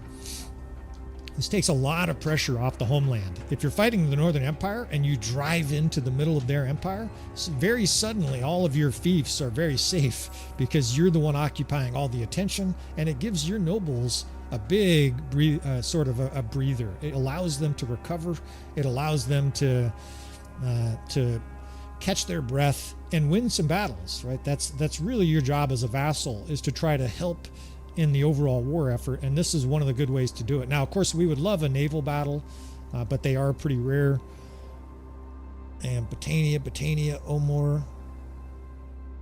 We'll look for ships, right? We'll definitely look for a ship battle, although I'm liable to make a fool of myself. I've had maybe 10 big ship battles so far, including 3 or 4 on the custom battles. I've only had a handful in campaigns, and each time I've felt a little bit like, you know, a second-year Spanish speaker. Yo hablo español, pero no hablamos. Mi esposa y yo no hablamos. Well, we better not do that shit. I feel a little bit awkward. So let's head to Botania land here. We are hemorrhaging influence, but it's right there. We've got 1,000 troops. Let's see what the defense looks like. And if nothing else, it'll make for interesting gameplay, right? We might get attacked outside the city. I think we can probably blitz the city. We've got a pretty strong army. Now, again, as with the true Norse army, in fact, we're getting stronger here because this boat is coming to us. What are you doing, dude? You're heading to patrol. Yeah, well, you're a dead man if we get a hold of you. Wonder if he's bugged out. I don't want to crash. Come here, dude. Can't tell. He was thinking about getting on a boat, and he's like, oh, shit, I better tell somebody we're being invaded. Perfect. 600 troops here at Omor. That'll make an interesting siege. But we've got the kind of force where we can definitely make a good offensive push into Botania. We can take Omor, and then we can cause havoc here with Botania. And then if it gets messy, we'll jump in our ship and just leave. Right? True Norse style. We can cause some carnage here. We've got plenty of troops. We can hit their villages and say, give us your troops. Now, these are Sturgeon culture, right? Sturgia faction, Botania. So it's a mix, right? This is kind of right on the border. So we'll be able to get skirmishers and Sturgeon infantry from these villages. So there's 755 because that guy ran to his city shaking. And let's do some siege here. I think we'll do a relatively standard siege. And this, you know, I have no control over these. These could be on the boring side. You guys will just have to bear with me here. I'll continue to ramble in my normal way.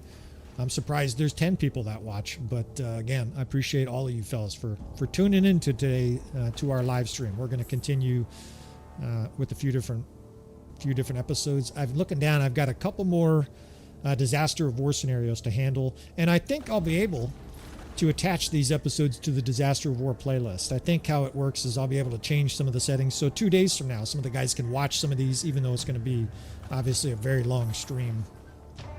Haven't been interrupted yet. I'm in charge of the ladder company today.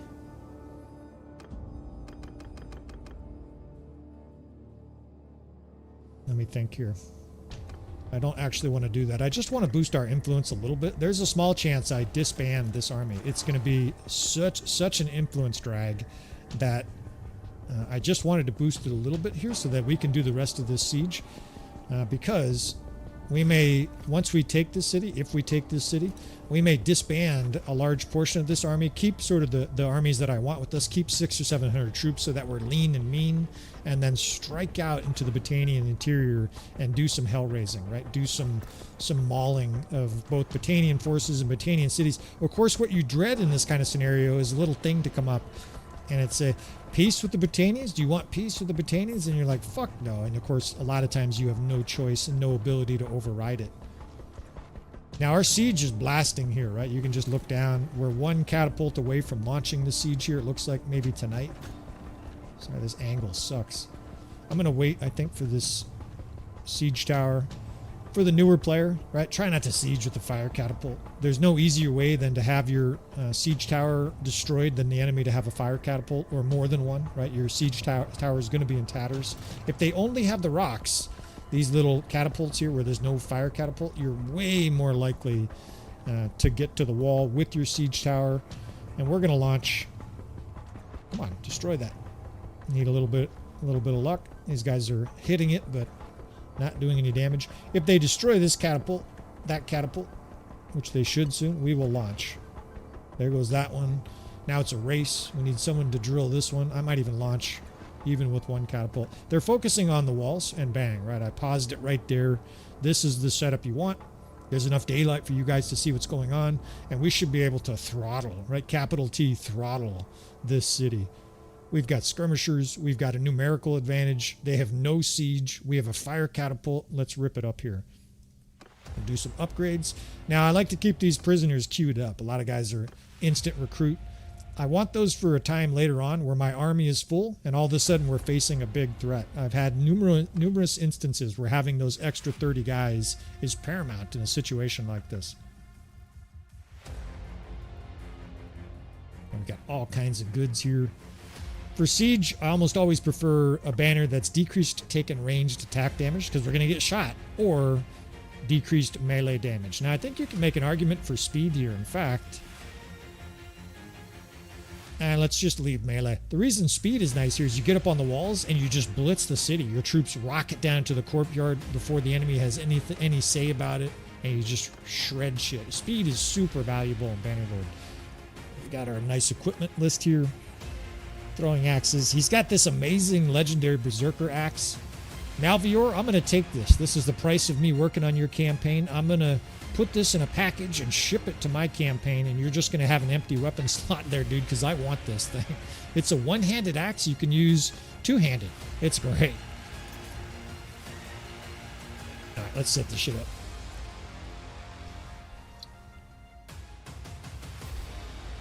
Now, we'll be fairly methodical here without putting you guys to sleep. We'll use the RTS mod extensively.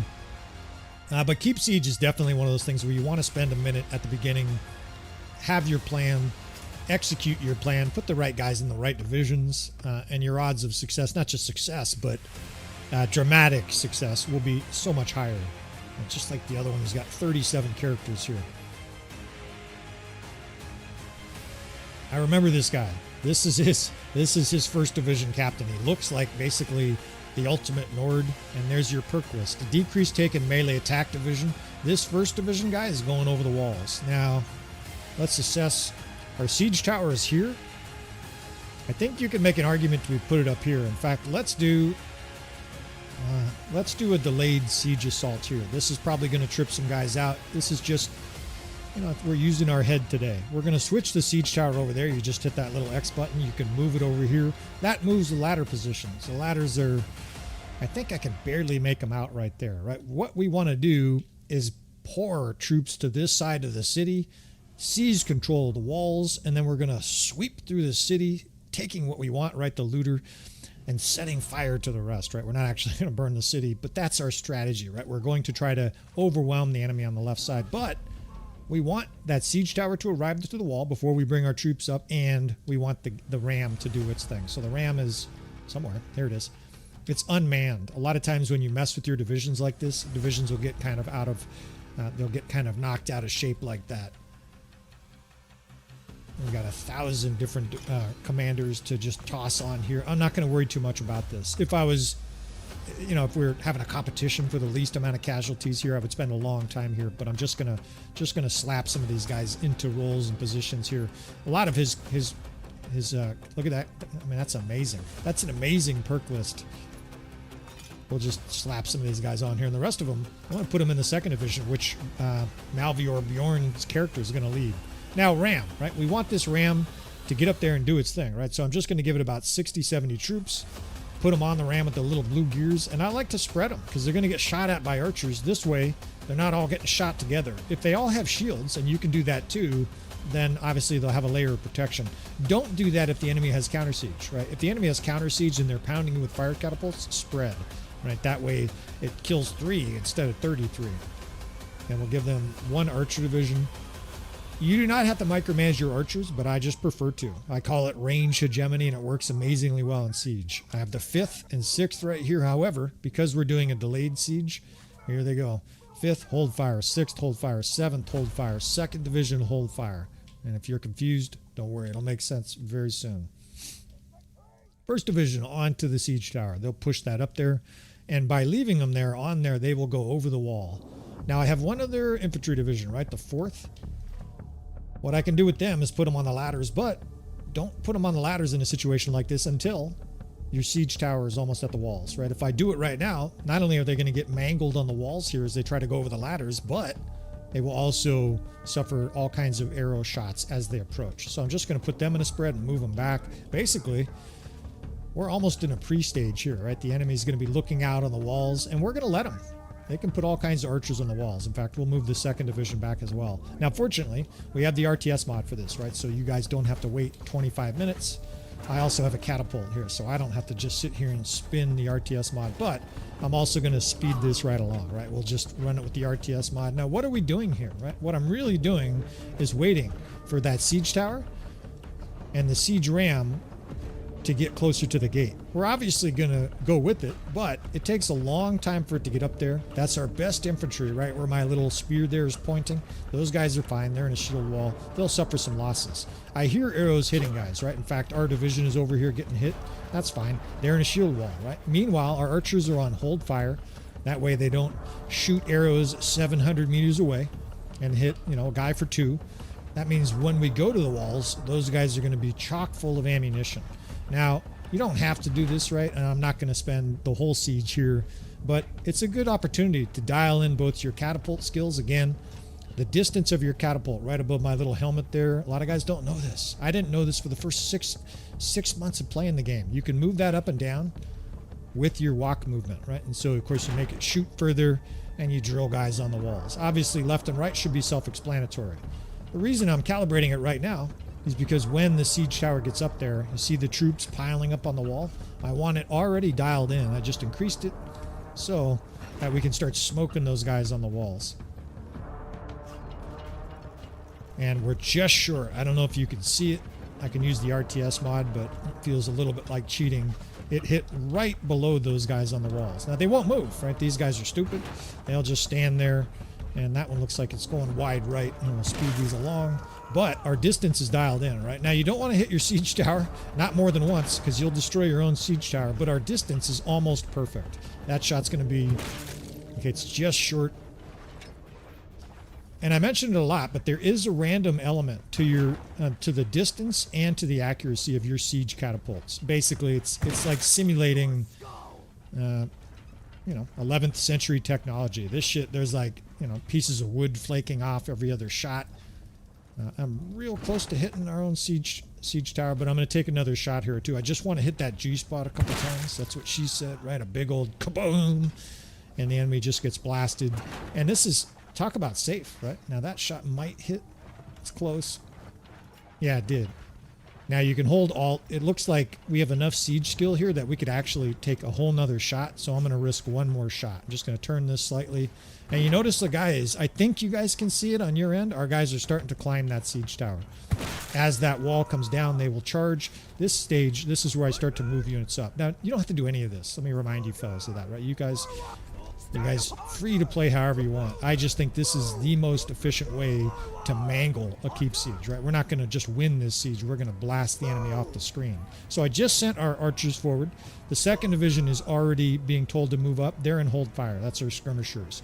The 5th, 6th, and 7th division, I'm putting them in positions where they're basically going to have plentiful targets. And I don't know if you can see it, but the little blue gears there, that is me sending, I think I sent the right division. I'm trying to send the 4th division to those ladders. Looks like they're not obeying. There's always some punk asses that don't obey. Now, you could sit on the siege catapult for a while, and if I was, you know, trying to set a record for the most efficient siege, that's what I would do here. Right here, we're not that concerned, right? We're just trying to show you guys some of the foundational steps. This first division, I'll charge. They should start getting their asses up there.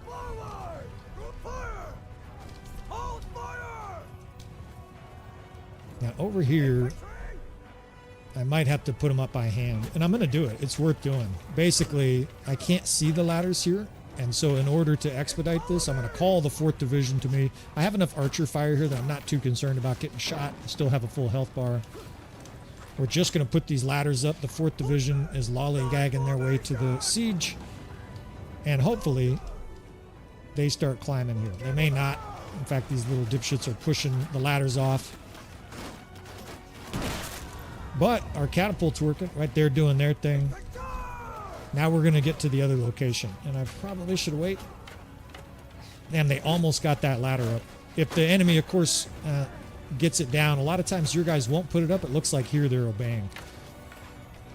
Now, look at the enemy power bar. They're already being melted. Right? We're already plowing our way through here. And now it's going to get worse, right? I'm going to bring these 2 different archer divisions point blank to the enemy. They have plenty of ammo because they've been holding fire. The 2nd Division, too, I can bring up here, right? The 1st Division is mostly up the siege tower, so we're going to join our mates on the walls. And this is where we sweep through the city. Now, this happens a lot, right? You get jammed up here. Don't let them do that shit, right? Muscle your way towards the front. The easiest way to do is just to swing your weapon here. You'll sort of weave between your troops. And anywhere you can point in the city, you see how I can sort of point over there? Just point anywhere in the city. As soon as it gives you the little thing where it's like, okay, you can put troops there, tell your troops to go there, and they will do a pretty good job of just pushing their way through. Here I have bad line of sight. I got too many meatheads in my way. In fact, I don't have any line of sight here. Move, boys. There, I think I can tell them right down there. Maybe not. Yeah, there's not many bootlickers here in our way, and now I can, right? And as soon as you do that, your guys will instantly start shuffling and squeezing their way through there, and this is how you get a huge breach and keep assault. Now, don't attack yet, right? Just move them in. We don't want them fighting. I just want our troops pouring through. Once there's a bunch of them here, then you can charge, right? Now that we have a bunch of these militia surrounded, and the enemy now gets surrounded. Basically, the access to our siege tower there gets cleared by all the troops we just brought in. Now they're bringing all kinds of hordes of troops here. The 2nd Division is coming up too, and they can now be told to shoot, to start releasing all those javelins, right? We've been saving them basically for this moment. Now this siege is basically already over. I wish there was, you know, another 800 defenders here, because this is the kind of assault where you can get a huge amount of troops inside the castle and just sweep through strategically. They'll bring troops over, and you get this sort of chaotic fighting on the walls. It's actually a beautiful part of the game. You see them, the enemy's bringing hordes of little peasants over here.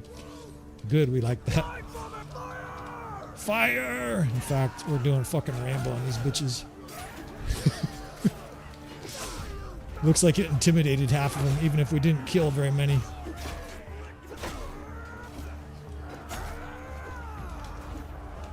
Now, if you were really getting swarmed here, what I would say is square, right? Take all this infantry and square it. But we have enough guys here going berserk that I think attack and charge is appropriate.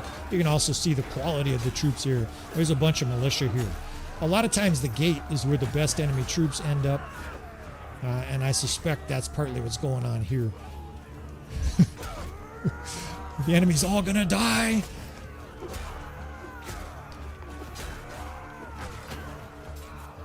All right, more troops, more hay still to make here. Now the 5th and 6th Division, you can't tell. Maybe you could just barely tell from the little green there. Those archer divisions I've told to get into the city, and I want them coming in this side. It's gonna take them a short minute, or a hot minute, or one of those minutes. But this city now is just, it's overrun, right? We've got Nords pouring through, and they can't get, critically, they're not going to be able to get to this siege tower and jam us up. Because we have this breach here, our troops are now pouring through largely unchecked. Now, the safest thing to do, of course, would be just to pull all these guys back. In fact, I think because we have the RTS mod, we'll do so. and rally troops here, right? You can get in a situation where all of a sudden the enemy will pour hundreds of troops in behind you in a situation, and you're actually, I just looked up at the power bar. Never mind. The siege is over. And I wish there was 1,000 more troops here, right? It would be fun tactically just to cruise through the city. Some of the most enjoyable battles I've had is actually siege, where the enemy is in an amalgamation of different defensive positions. They've got troops at the gate. They're pouring in reinforcements at you. Obviously, we had 1,200 versus 700. You know, we can't make the enemy have 1,700 here, but if they did, you can see how this recipe would have worked. I mean, we had a fraction of our force killed and injured here, and a 3-to-1 kill ratio. All right, now inevitably our companions are going to dump troops into the garrison. That sucks. And of course, some people say, put all your best troops on your main character. I probably could have gotten a little bit more of perfectionist with that, but I'm not too concerned about it. There's a tiny chance we're voted for the city, but we're also going to use it as our base here. This is going to be our forward base to go terrorize some Battanian units. I might even just go raid some, was it Valandia is also here? We might go raid some shit just so that we get war with them as well. And we probably have 800 still, maybe 900 troops. It'll probably be 7 after we leave a garrison. That's more than sufficient with good tactics to give our enemy a beating here. Got 700 something. Almost 400 in the keep, and the loyalty is a problem. This city might even rebel while we're here, which will be fine. We'll siege it. That's fine. Let's see if we can get any equipment here for Bjorn. I have started doing this every city. First, I organize by value to see if there's, some legendary noble bow or whatever it is. And it used to be incredible. Like, you were excited when you got good loot. It's so commonplace with the update, with the DLC, that it's a little bit ho-hum. You get in here, and this city doesn't have any, right? It doesn't have any good legendary shit, but there's tons of good legendary shit now for some reason in cities. I don't know if they're just trying to give us more dopamine or what, but that's something you want to be doing in your campaign. Most of you are probably already doing that. We'll take a little food here. I guess we could sell some shit. There's always a chance we get captured and we'll look like a bitch if we have just millions of shit all over. Trying ultimately to turn this save game back to Bjorn in a situation where he doesn't need meds, right? Where the guy doesn't need medication. There were a couple really good posts. I had one guy say, hey, the game is depressing you. Find some grass. His comments were, and what he's saying is get outside. And I think in some places, some countries, they prescribe the outdoors as medication. I think I remember reading that in Canada. If you have mental health issues, instead of saying take 2 of these and come back next week, they say go out into nature for 2 weeks and then come back and tell us how you're doing. And I think that's great. I think the further we separate from nature, the less happy civilization is. And if you're in a city, that's hard, right? But find yourself a park, find yourself a sunny promenade where you can go out and experience some sunshine, some flowers, stuff like that. I think that's essential for mental health. And get some exercise. Like, that's another Yours huge is not one. a face, I know. This guy's not going to do shit for us. All right, so we're done rambling here for a bit. Objections. Any objections? Objectives, right? We've taken pressure off the Nords a little bit, right? The Battanians are not likely to start sieging from Varnavapel into the interior. The Northern Empire peace. Khuzait still war? See what this says. Yeah. And they're stronger than us, so they may not be interested in peace for a while. I doubt this is going to go his way. Now, what would have been a way to guarantee, again, that we got Omor is to dump his city. Now, the reason I can't do that is he still has, it looked like 500,000 in gold in equipment, maybe more than that, way back here at his primary castle. Can't do that, right? We can't. Poor Malvior would be super depressed if you give your castle away. I'm pretty sure if you have stuff in a stash in a castle, you give it away, you're just liquidating all that stuff. It just vanishes into the abyss. We are now free, though, to explore and rampage in Battanian lands, and I have half a mind to siege Epicrotia. What I want is actually a big battle, and I think we'll move on to the final stage of today's live stream. Of course, the Nords, the aforementioned disadvantages that the Nords have, and this is something we've brought up in the Discord, the Tail Worlds Discord. content producers. If you don't know, some of us have been fortunate enough, very lucky to have access to a Discord with Tail World's developers and or PR folks, and it's been mentioned considerably that the Nords need some kind of advantage in Bannerlord right now because they don't have a lot of cities. Their cities are spread out. Valvik here with the silent H is constantly taken. I've seen almost every single person who plays, they're like, damn, this island is Vlandian right away. This island needs to be like up here, or it needs to be closer, or there needs to be 3 cities and a large Nord force there or something, because this is basically just giving Vlandia Nord units and Nord territory, and then they suffer with the auto-resolve. They just don't win battles where they're fighting Khuzait or Vlandian forces because of the cavalry and horse archer battles. So just know, fellas, that those of us that do have the lucky access to Tail Worlds are doing the best we can to try to mention these things, and maybe they think this is how it's supposed to be.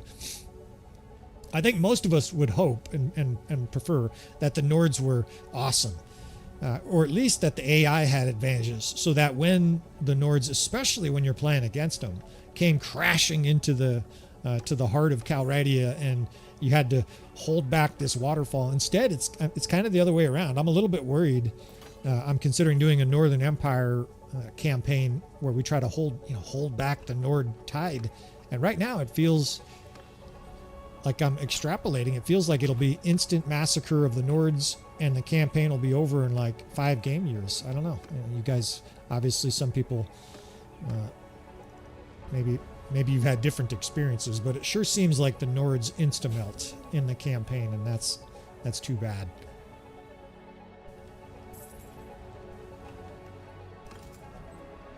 I give you guys 30 seconds of silence and glance over at the comments here. We're working our way towards a castle. I want a battle. What we really want to do, of course, you're watching Tactical Enlightenment, is to do some tactics here against the Battanian force. I would love it if they had 300-400 archers. We could do some Nord tactics.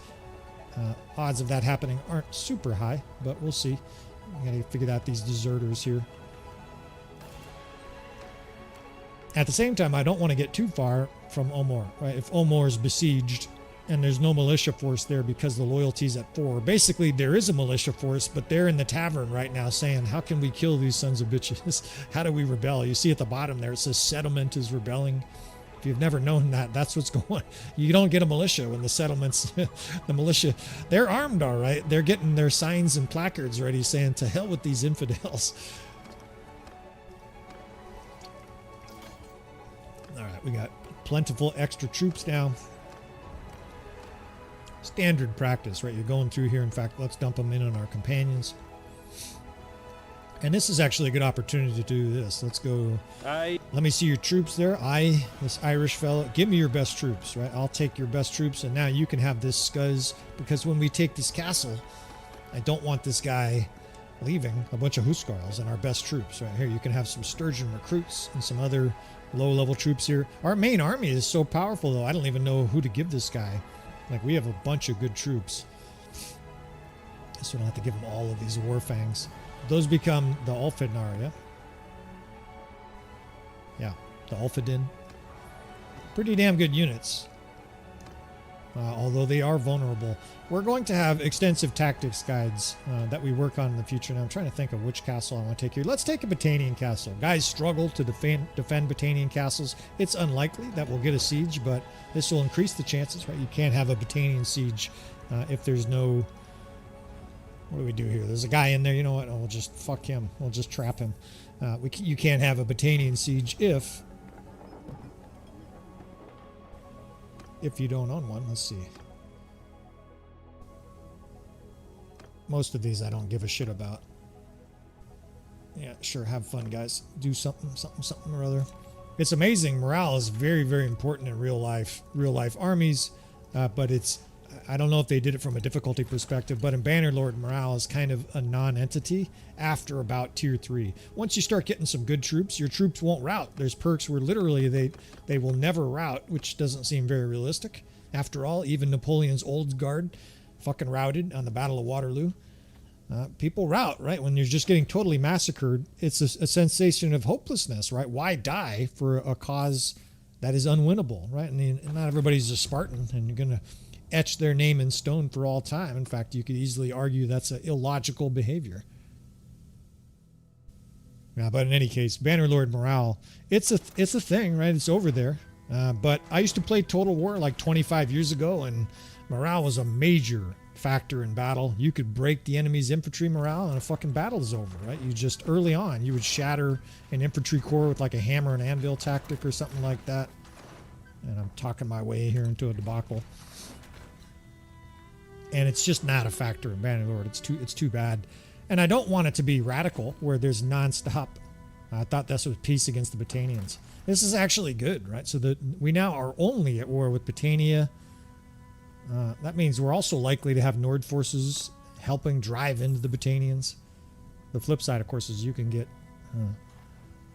peace with them as well. Now, these units doing that behavior right there, I don't know if you guys saw that little stutter. That's the AI getting excited. That's the equivalent of them getting a war boner. They're getting enough troops locally that they're like a dog that senses a walk. They're making a big circle around our forces here, and I don't give a fuck, right? Come and get some. This is the easy, obvious, huge advantage of being good at tactics is you can handle large forces. And the most important thing is they will bring the silver to you and just lay it at your feet. Because, of course, they will attack you when their odds of winning are significant but not certain. And that's exactly what we need. Now, this is not what we need. There's nothing you can do about this. But in a situation like this where you're being pounded by counter siege, your stupid ass siege weapons will attack the wall while they're being bombarded, which is knucklehead behavior. I think we launch here. Let's see. I kind of want a battle. I'm trying to think of what to do here. This is our best chance at a battle here because we have a large force. What to do? Let's wait another minute or two. We don't need to do this. We'll just keep building siege. Watch Caladog come up with 3,800 and sweep us aside. There. And I hope that's not accurate. I think it is, though. Damn. So this is a bug. I think it's a bug. This is occurring more and more. I think it's a timing issue. I think these other forces are trying to engage. You can see it actually says they're engaging. But because these other dipshits engaged, they basically, like a false start at the Olympics. These guys are just cannon fodder. So I'm actually going to do this. I'm not going to waste your guys' time. We'll suffer way too many casualties, but that's all right. And this is another bug I have reported to them. I have a list of about 50 things, and they're little things because some players don't mind that. But to me, that's borderline game breaking. It's just troops suiciding in a campaign situation like that. It highly diminishes the enemy's chances to win there, obviously, right? They're just taking 400 troops and throwing them down the toilet. But alas, it is what it is. Let's see. We'll give them another half a day here to see if they attack us or if another 400 suicide. I'm going to do this too. We've got all these prisoners. You can look like a real asshole by getting attacked in this kind of a situation and having all of these prisoners and none of them help you. And if nothing attacks by tomorrow evening, sunset, then we'll just launch the siege here. They're thinking about it. They're like, what do we do? What do we do? And we've been here for days now. All right. Fuck it. Now I'm going to fast play this. We'll do this siege in 2 minutes. Start your stopwatch. They've got no siege. We've got, what, a catapult and ladders. I'm not even going to change the divisions. Sometimes when you don't change the divisions, you will see haywire stuff. Let's see. No, okay, this time it's fluid. Sometimes it'll mix your divisions. I'm still getting little siege bugs like that, which we have reported.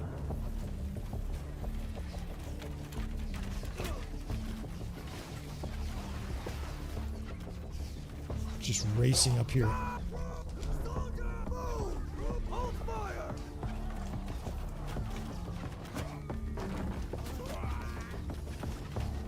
The auto-resolve for siege is significantly nerfed, and what I'm saying is the guys who used to depend on auto-resolve, I think they're going to be heading over to our channel and other tactical channels in Bannerlord, because the bottom line now is you can't depend on the auto-resolve to save your ass in a situation like this. Watch these poor bastards here. This will be amusing. These guys are going to get hit with an unbelievable amount of throwing axes. They're like, oh shit. There's all like little militia getting hit with 500 throwing axes. What I did is I brought our second division up here, and they're just dumping. Give them a little loose formation, and these guys, every single guy can get line of sight. They can't even hold up their shields. I don't know about you guys, but I love the shield break. The shield breaking animation. The guys are like, oh shit. You could tell it looks like it hurts a little bit, and then they get drilled in the chest by a javelin, and the battalions just stack up here. I don't even have to charge. We'll just let our skirmishers liquidate their whole force. They're being pulverized. We're all gonna die. All right, let's help them out here a little bit. I don't think I'm alone. Enjoys beating on little tiny computer, and they're actually, they're holding out all right here. They might even give me the beat down as soon as we get off this ladder. I don't even bother with them here. Maybe it's exploitive, but you can just run by them. They will happily ignore you, and then you can drill little bootlickers. What did he do? He looked like he ran up there to grab something. You keep looking the other way, dude. He's looking around. He's like, what was that? Was there a sound over there? I swore I heard something. They're almost like as dumb as the thief, the Dark Gauge characters, where you're 10 feet from you, and they're like, I thought I heard something. When I was a young lad, I played the original Thief, the Dark Age, and I thought it was great. It was like the first immersive game like that, where you could sneak around, some medieval manor. Now, if Bannerlord had that kind of a stealth system, I'm in. I'm interested, right? But the current system, it's so niche. You can do a handful of things. It just doesn't do it for me. It's a little bit of an example, I think, of when games try to be master of everything, you fail, right? It's generally best for games in this day and age with so many good game companies to make specialized games. I think Bannerlord does 3 or 4 things really, really well, probably better than most other companies. But stealth isn't one of them, right? It's a good system. It's useful. And maybe I'm in the minority. I'm actually glad that it's part of Bannerlord, but the guys who want me to do like a stealth playthrough, I gotta be honest, I'm just not gonna. And let's just fast forward this shit. This siege is over. We can't stop it. The music ramps up psychotically. We get the beat down here. Bjorn's character gets killed at the end of siege.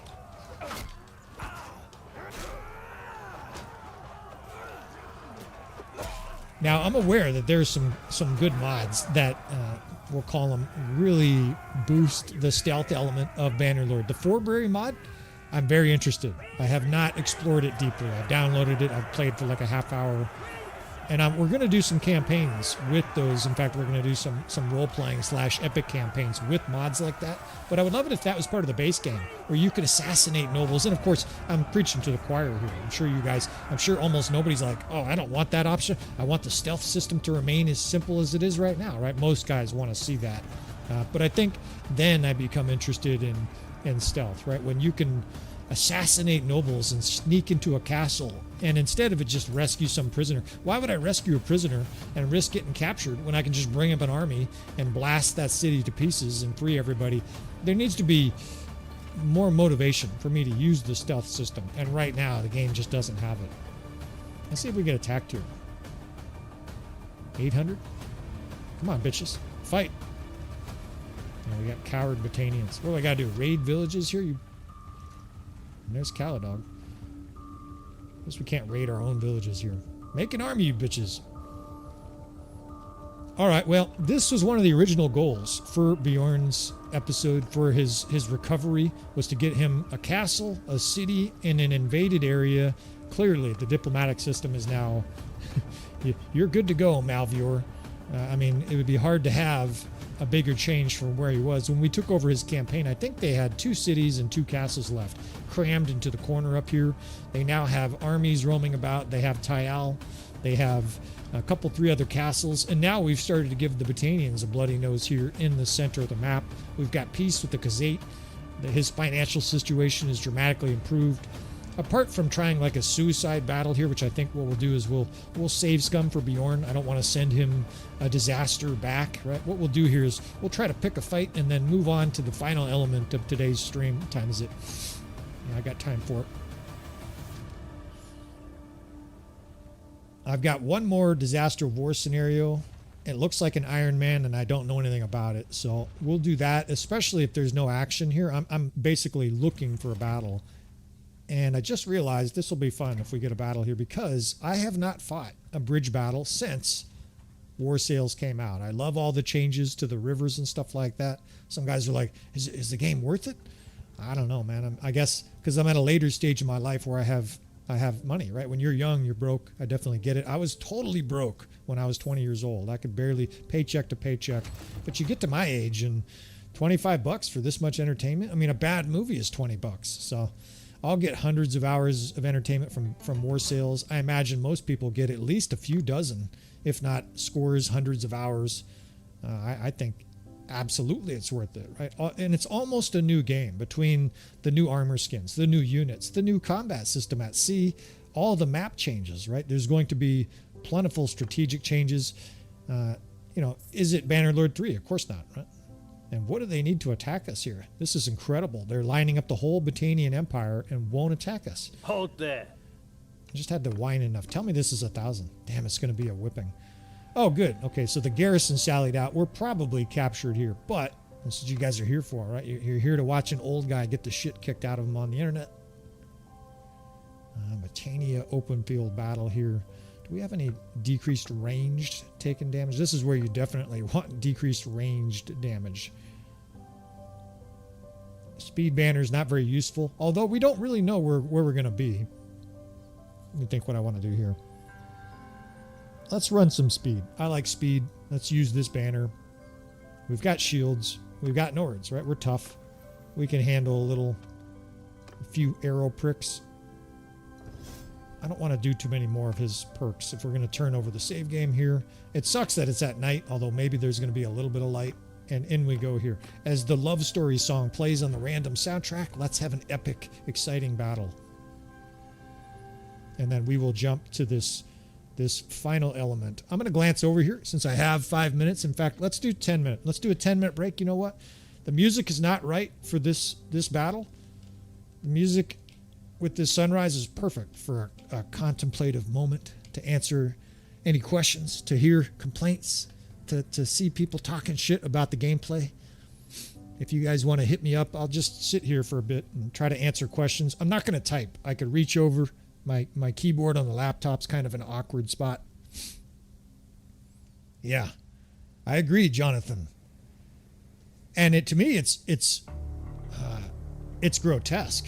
I have not yet seen anybody say where the Nords just roll through the land. So, look, I'm not trying to pick on Tail Worlds here. I'm trying to emphasize there's a 0.01% chance that they're listening or going to watch this. But I think the Nords need quite a boost in the campaign. I'm not sure how to do that either. I have some ideas, but it's difficult, right? Because you can't give them huge advantages where people play against them and get infuriated. I think the easiest thing to do is to fill out the north, maybe even make a mega Nord city. What do you guys think of this idea? Put a city way to the north in their land that's very empty, and give it 6 villages that are bound to it or something like that, something highly unique, and then give it like prosperity 15,000. Give it a huge cityscape and make it be essentially the Nord hub where there's tons of activity. Give them, of course, if we're doing a wish list, give them a minor clan that's mounted or whatever that looks badass. Give them some kind of big advantage like that where they can glean some kind of positivity on the campaign map, because I definitely agree they just do not they just don't do well on the campaign map, and I can't of Tail Worlds.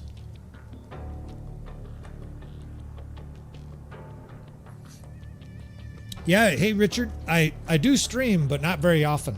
Full-time firefighter, full-time husband, and the challenge is always the projects we have, the content we have. Today's an amalgamation of it. This is actually going to end up being 4, 5, 6 episodes from different series that we're just playing live. It doesn't always line up like that, and a lot of times I get interrupted. I've been very lucky today. No one's even knocked on my door. Like the guys at work here, the crazy old kook, narrating in his study, and they leave me alone. But I could get a fire call right now. You could hear background noise where, all of a sudden we have to run on a CPR call or something like that. And so it's not always feasible for me to stream live. Obviously, I can make episodes live at work with no problem because I could pause it. If we run on a fire call, I do that frequently in the middle of projects, and you guys either don't notice or barely notice.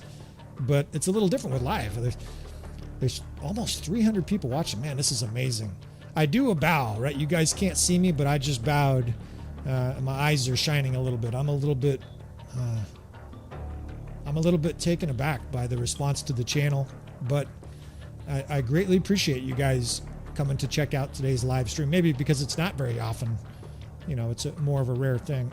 When I retire, and that's 6 months away, fellas, I'm probably going to stream a little bit more often.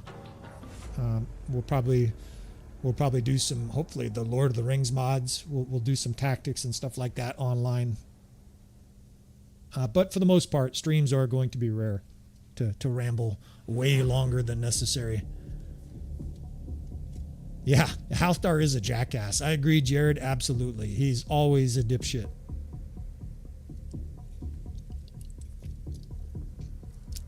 I agree also. The Nord units being mariners, that's great. Except everybody who's played Bannerlord and War Sails so far knows that 95% of your battles are on land, right? You guys agree? I think it's pretty clear.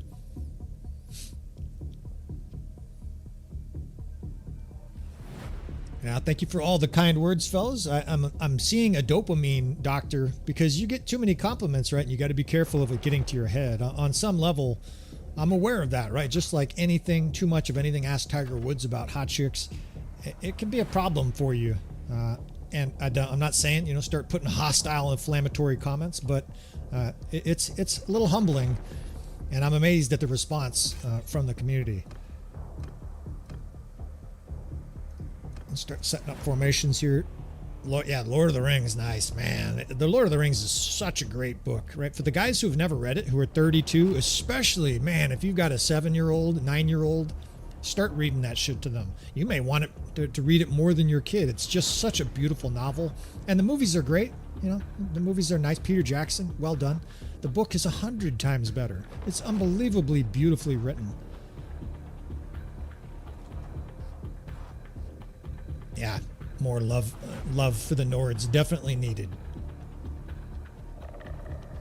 Yeah, and I'm not sure, by the way, Tail Worlds is actively cooking and thinking. Like, we have discussions in the Discord where Tail Worlds has let us have access to some of their developers, and we're literally bouncing ideas off them with sea battles for the Nords, and they're like, well, we could try that, but this wouldn't work and this would be problematic. One of the guys is like, well, if we did that and made something, then units wouldn't move very well on land. I think one of the things they could do for sure is make ocean travel far faster. That's how it was historically, right? Boats moved very quickly on the water. I remember one of the equations, actually, it was someone walking. Say they're going to a city. There's 3 different people. One of them rides a horse, one of them walks, and the other one catches a boat from one city to the next, right? We'll just say Genoa to Jerusalem. The person who walks takes 21 days, and this is, of course, you have to extrapolate. They take 21 times as long as the person on the boat, and they're 7 times as slow as the person on the horse. Well, on the campaign map, that's not how it works. Your boats move slightly faster than a unit on land. I think if the boats moved 4 times faster or 3 times faster, especially down a river, they should rocket down a river. And come to think of it, that's not a thing, right? The river currents, there's no such thing. That should be added too, right? I don't know, maybe I just haven't noticed it. Maybe I'm highly ignorant of stuff like that sometimes. My wife and I are water people. We're in the water a lot. We've got a canoe, she's got a kayak. We're out in the ocean, right? We do gnarly wave stuff, and we do a lot of basically river to ocean paddles, and the current will knock the fuck out of you, right? And if you're riding it, you'll fly down a river. Of course, most of you that have been in a boat are like, duh. But that's not really a factor in Bannerlord. That's another thing they could do. So just know that these ideas are being percolated to Tail Worlds. I had one guy who spent a long time writing a huge list of bugs, and he's like, can you copy paste and give this to Tail Worlds? And I said, I can't, because the whole purpose of us being sort of the liaison to Tail Worlds with you fellas is to filter, is to collect, almost like representatives for a government, right? We collect the complaints, and the ones that we hear over and over and over again, and I literally put check marks next to them on a piece of paper. Another guy saying captured, at the end of a siege assault, this guy's captured. I take those notes and then take it to the Discord so that when I send a message to them, and I try not to do it too much, but occasionally, it's not 700 bugs. You just overwhelm them, and it's the same thing as giving everybody a microphone.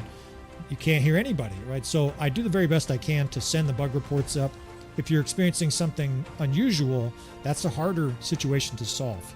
Because if it's one guy having a bug and there's 1,000 other guys experiencing a bug, you guys can imagine who they're going to fix, what bug they're going to fix first. All right, well, if I've got any brain power left, the introvert in me wants to just go take a nap. We'll do a little bit more at the end of this. And any other questions, complaints, thoughts, you guys can listen to an old guy ramble. But let's fight this battle here. Let's see if we have any chance of pulling this off against the Battanians. I don't like our chances, right? We have very few archers. They're going to have plenty. We're badly outnumbered. Hopefully we have good infantry. And I say hopefully because you have no idea what your army composition looks like after what we've been through, right? We're now a castle and a city deep into an invasion. For sure, we're going to have some scrubs at the bottom of our roster. In fact, this reminds me a lot of Scott's situation. We're going to have the lower quarter or third of our army is going to be a raggedy looking bunch. But let's see what we can do here. It's a good battlefield for tactics. It would be a lot better if we had, 100 archers instead of 59. But we'll see what we can do here. Let's see, we got we have so few archers. 1 division, 2 division. We're definitely going to have a nice big skirmisher division. It's painful, though. At least most of those guys are Huskarls. We've got a good amount of high-end troops, at least in this first wave.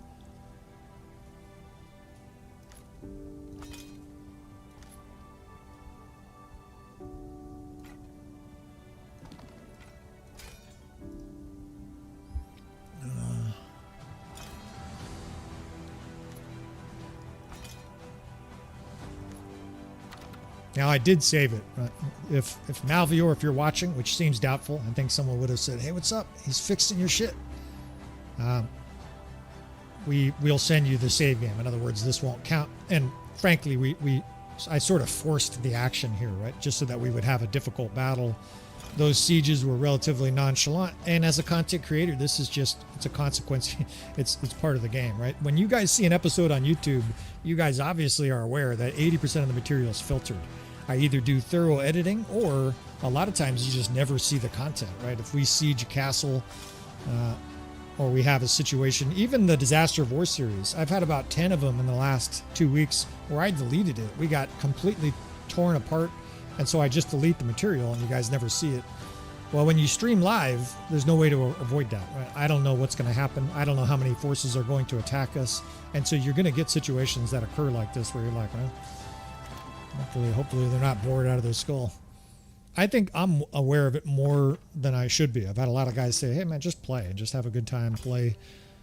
I think somebody said earlier, we appreciate the insights of an experienced player. We're benefiting in maybe ways that I feel like it's boring. You guys might be getting something out of it. So I'll just shut the fuck up. All right, now first we need to see what the enemy's doing here. I've got these divisions, I've got these different puzzle pieces, and maybe we can pull off some kind of magic with it. We've got the bridge, we've got bottlenecks, we can cross the bridge. It depends on where they are and what they do, right? So I'm just gonna, now that we know where they are, and that is hugely problematic. You guys see that number above my helmet right there? They have lots of archers and we don't, right? So right away, I start thinking of a Peekaboo Ridge slash a Peekaboo Rush, right? Peekaboo Rush is different from a Peekaboo Ridge insofar that you lure the enemy close to you and make sure you get the jump on them so that your wicked Nord infantry can get their axes on those 300 archers. They have an even 300 here. That is a major problem. Now, I don't know what the makeup of those archers are, but since they had 1,300 troops here, it's almost a certainty that they're going to have some troops, some archers of quality. If I had to guess, they probably have 30 to 50 PN champs. So we're going to start off by just sort of pretending like we're fighting here, but we're beating feet. In fact, we're going to go over there where the sun is. Got cavalry out in front, and I'm bringing some archers forward here in case the horse archers get frisky, but it's time to start moving our divisions. I'm going to leave the cavalry here just to absorb some arrows, and we're out of here. Who else do we got? Is this we got 18 horse archers. And huge advantage if you know the landscape, right? Obviously. Before the Battle of Austerlitz, I reference it a lot, but Napoleon knew what he was dealing with at the Battle of Austerlitz. He surveyed the ground and basically pre-planned the whole battle. That obviously helps you win situations like that. Now we need to move fast. Oh shit, I really fucked up here. And I don't think I can correct it. I'm going to try. We're going to try to screen here with the Cav division. This kind of shit happens when you're streaming, talking, and trying to explain 5 different strategies. Stay there, cavalry. I've got a lone duckling, right? I've got, as a mama duck, you don't ever want to leave your troops behind, especially when you have so few, and we have left them behind here. So what I'm going to try to do is basically, these 6 brave cavalrymen are going to hold the line. Hold the line, boys, while we try to get the fuck out of here. I'll help a little bit. I feel guilty. We're getting pelted with javelins and shit like that, but the cavalry did their job, right? We suffered a few archer losses, but it could have been a lot worse. The old sacrifice. Now, the other good benefit here is that we have the whole enemy force right where we want them. I could either pinch them on the bridge, but I think we'll try a reverse slope decline right up here. I think it'll work. At least it has a good chance to work right here. There's a good ridge. See if their horse archers are getting frisky. They are not. Now, much harder with so few archers, right? That's why it's got to be a peekaboo rush. The difference, of course, is peekaboo ridge, you would shoot them to pieces here with archers. If we had 200 archers, this battle is ours. I can just tell you right now, at least this first wave, we're going to decimate the enemy. But with so few archers, very different equation.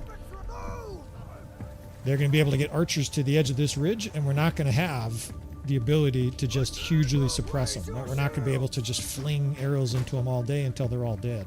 Very, very different situation. I'd love to pick off a few of these elite horse archers. Don't need these guys smoking our archers. These dogs. Not the sharpest tools in this shit. Yeah, they just stand there. That's right. Let's kill this one. She fell off her horse. Another not brilliant horse archer. We'll just kill their whole horse archer division ourselves.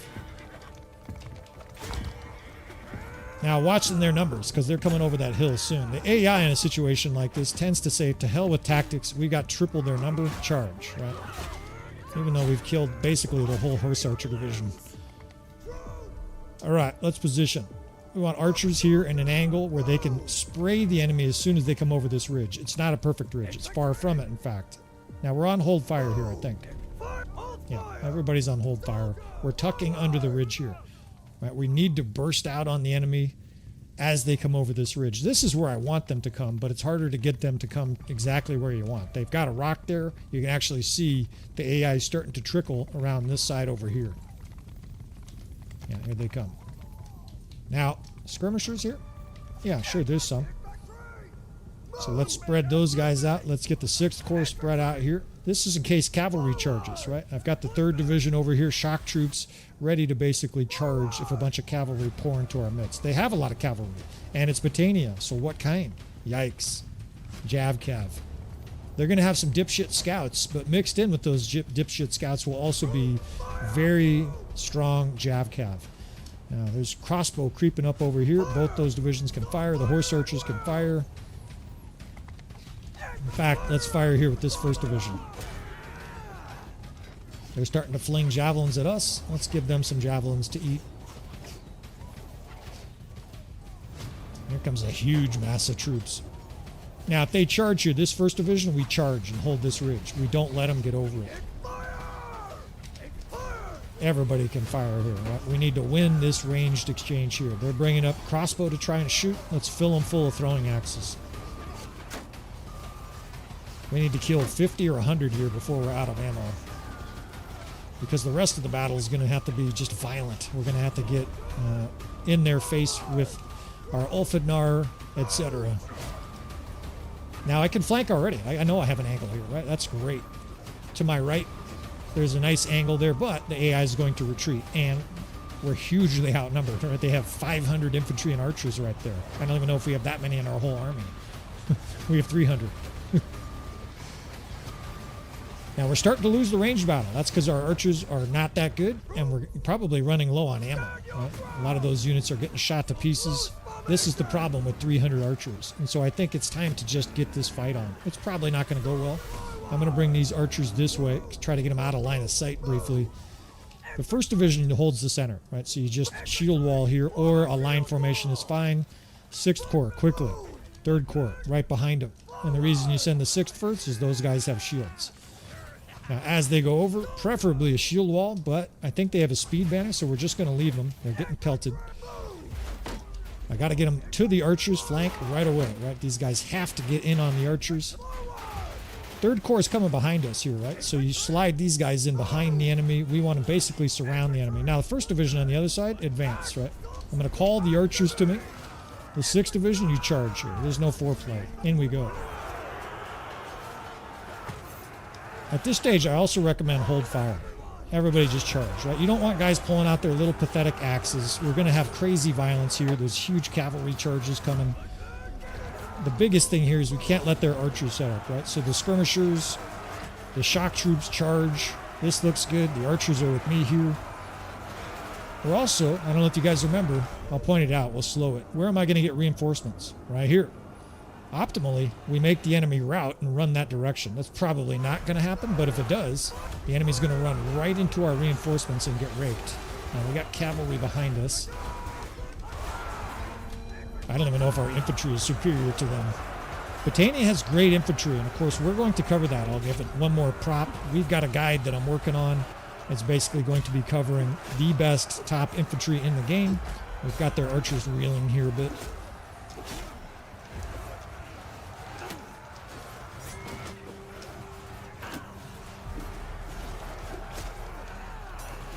We've covered archers, we've covered infantry quality per kingdom, and we'll be covering, God, you little son of a bitch, he parries 9 hits in a row and then slashes the shit out of me. Now look where they're retreating to, beautiful. Spread out, boys, and shoot. You got archers coming your way. Now these fucks have all kinds of Ulfidnars in their army.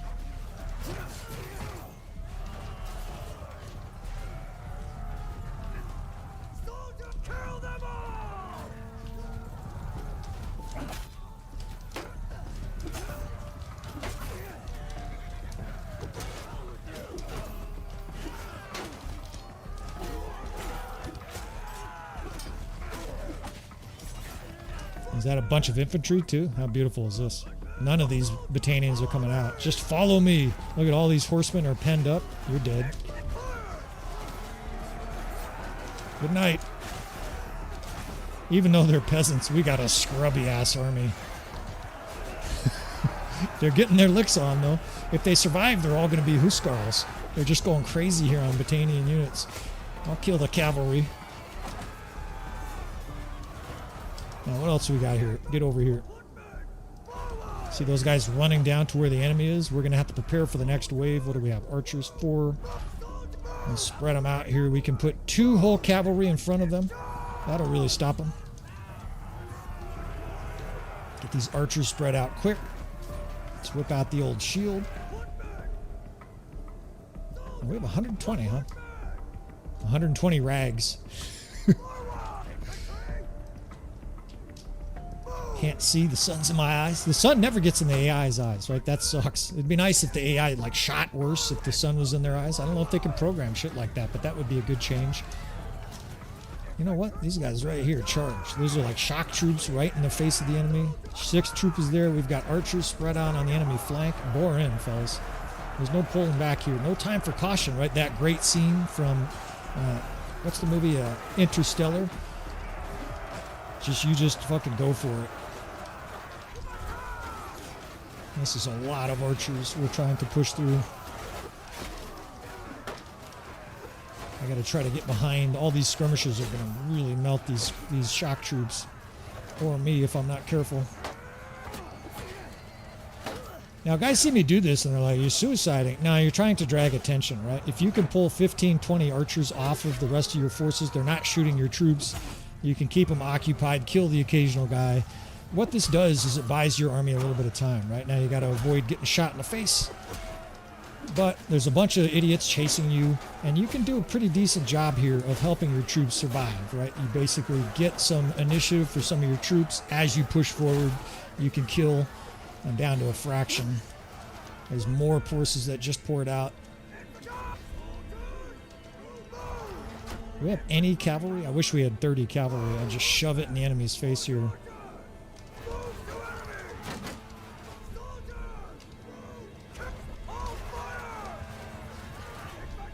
Who's holding, or who's not charging here? Get the fuck up there. Now, the reason you charge with archers here, it's temporary, right? You charge till they have line of sight, then fire at will, right? Fire at will and charge. Now they're shooting. Presumably they have better line of sight. What the fuck are you guys doing? 3rd Division, get your asses up there. What do we got in that division? A whole bunch of peasants?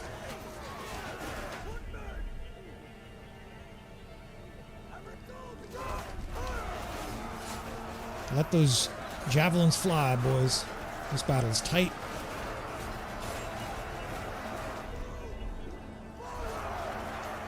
Try to get skirmishers line of sight. I see all kinds of peasants here. I got to get in and do more work. The work's not done yet, Bjorn. Oh, these bitches are trying to regroup. Fuck no. I don't mind getting upstream here because then I can fucking see. Right? Not only are these weak archers I can distract, but then I can actually see. I can't fucking see with that sun in my face. And how many archers am I occupying here, right? There's a bunch. You know there's a half dozen following me. Now, they won't shoot you in the back. That would be something the AI could code in, right? Where the AI starts to shoot you here because you can literally just menace their whole line. And I'm interrupting a lot of different troops here.